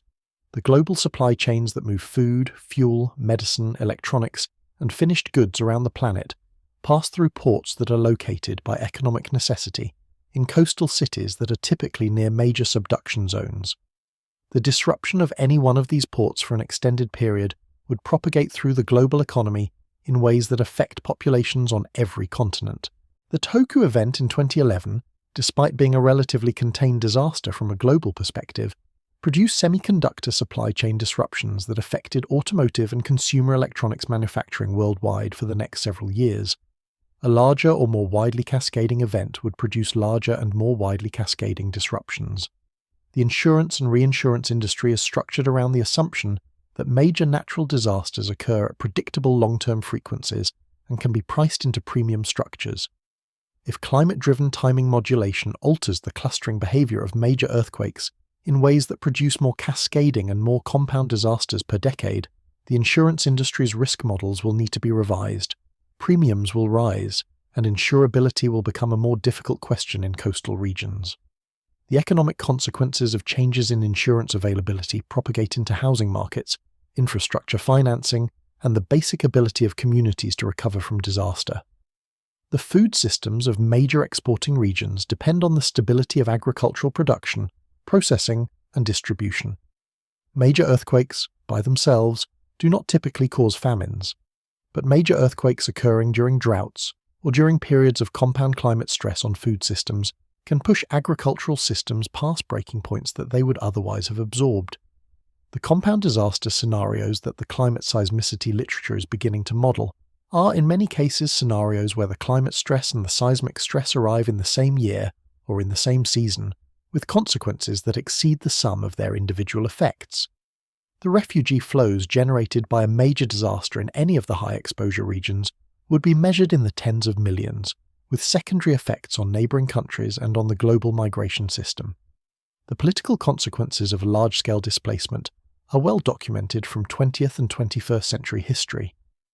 In all of these indirect channels, the consequences of climate-modulated clustering of major earthquakes flow outward from the directly exposed populations to everyone who participates in any of the global systems that depend on continuity. That is essentially everyone on the planet. The 1997 El Niño killed 23,000 people and cost $110 billion. A clustered series of cascading climate-driven compound disasters in the coming decades, if the climate-seismicity modulation effects play out as the contemporary literature suggests they might, would reach numbers that 1997 could not produce alone, not because the seismic events themselves would be different from past seismic events, but because the world they would land in would be different, more interconnected, more dependent on functioning infrastructure, and less able to absorb compound shocks. This is the version of the consequences of El Niño that I think the viral framing was reaching for and missing. The consequences are not the consequences of a single 1997 event. They are the consequences of a planet whose climate system has been knocked off its previous equilibrium by anthropogenic forcing, whose mass distribution is being rearranged faster than at any time since the end of the last ice age, and whose seismic systems are responding to that rearrangement in ways that are real, small per year, cumulative over decades, and only beginning to be quantified in the peer-reviewed literature. The viral chart asked the right question. Something has changed. Someone watching this should be paying attention. Everyone is going to be affected. The viral chart picked the wrong answer. El Niño in 1997 is not what changed things. Anthropogenic climate forcing over the past several decades changed things. The change is still happening. It will continue to happen for the rest of this century and beyond. The seismic implications are real but small in any given year and will accumulate over decades. The full picture will not be visible until our grandchildren are looking back at our generation and asking what we did with the information we had. The honest answer to the question of who the consequences will affect is this. They will affect the people living near the major subduction zones, in concentrations that already total around 1 billion. They will affect everyone whose food, fuel, medicine, or finished goods passes through the coastal infrastructure of those regions, which is essentially the entire world. They will affect the insurance markets, the supply chains, the housing markets, the agricultural systems, the refugee policies, and the political systems of every country with significant exposure to coastal disaster or to the secondary effects of coastal disaster elsewhere. And the people watching this video are part of those populations. Some of you live near the Cascadia margin and have been preparing for a generation for what is coming. Some of you live in the Pacific Northwest cities that have been revising their building codes and infrastructure plans since the post-2004 reassessment. Some of you live in the coastal communities of Japan, Indonesia, India, Chile, Peru, Mexico, and the many other regions where the great earthquake and tsunami future is a question of when rather than if. Some of you live far from any subduction zone but participate in the global systems that will be reshaped by the cascading consequences. All of you are in the population that the title of this video is about. That is the closing thought I want to leave you with. The viral chart promised that the consequences of climate change for seismicity would affect everyone. The chart was right about the conclusion and wrong about the mechanism. The real mechanism is bigger and slower and more inevitable than the one the chart names. It is not a single 1997 event that we can point at and blame. It is the cumulative work of the climate decisions our species has been making for the past 2 centuries, expressing itself, over the next several centuries, through the slow rearrangement of the planet's surface mass and the slow modulation of its deep tectonic systems. We are the first generation that has the data to see the early stages of this story. We are also the first generation that will live inside its consequences. The viewers of this video are the people the chart was about, and the planet they are watching is the planet that is going to be reshaped, not by an El Niño in 1997, but by what we choose to do or not do in the decades that began long before 1997, and that will continue long after all of us have stopped watching the catalogue every morning to see what came in overnight. The earthquakes are coming. The earthquakes were always coming. What has changed, and what will keep changing, is the planet they are landing on. And that planet, the one we are making, is the one that will determine who survives and who does not, when the next cluster opens its window and begins to release the slip that has been quietly accumulating, century after century, beneath the cities where most of us live.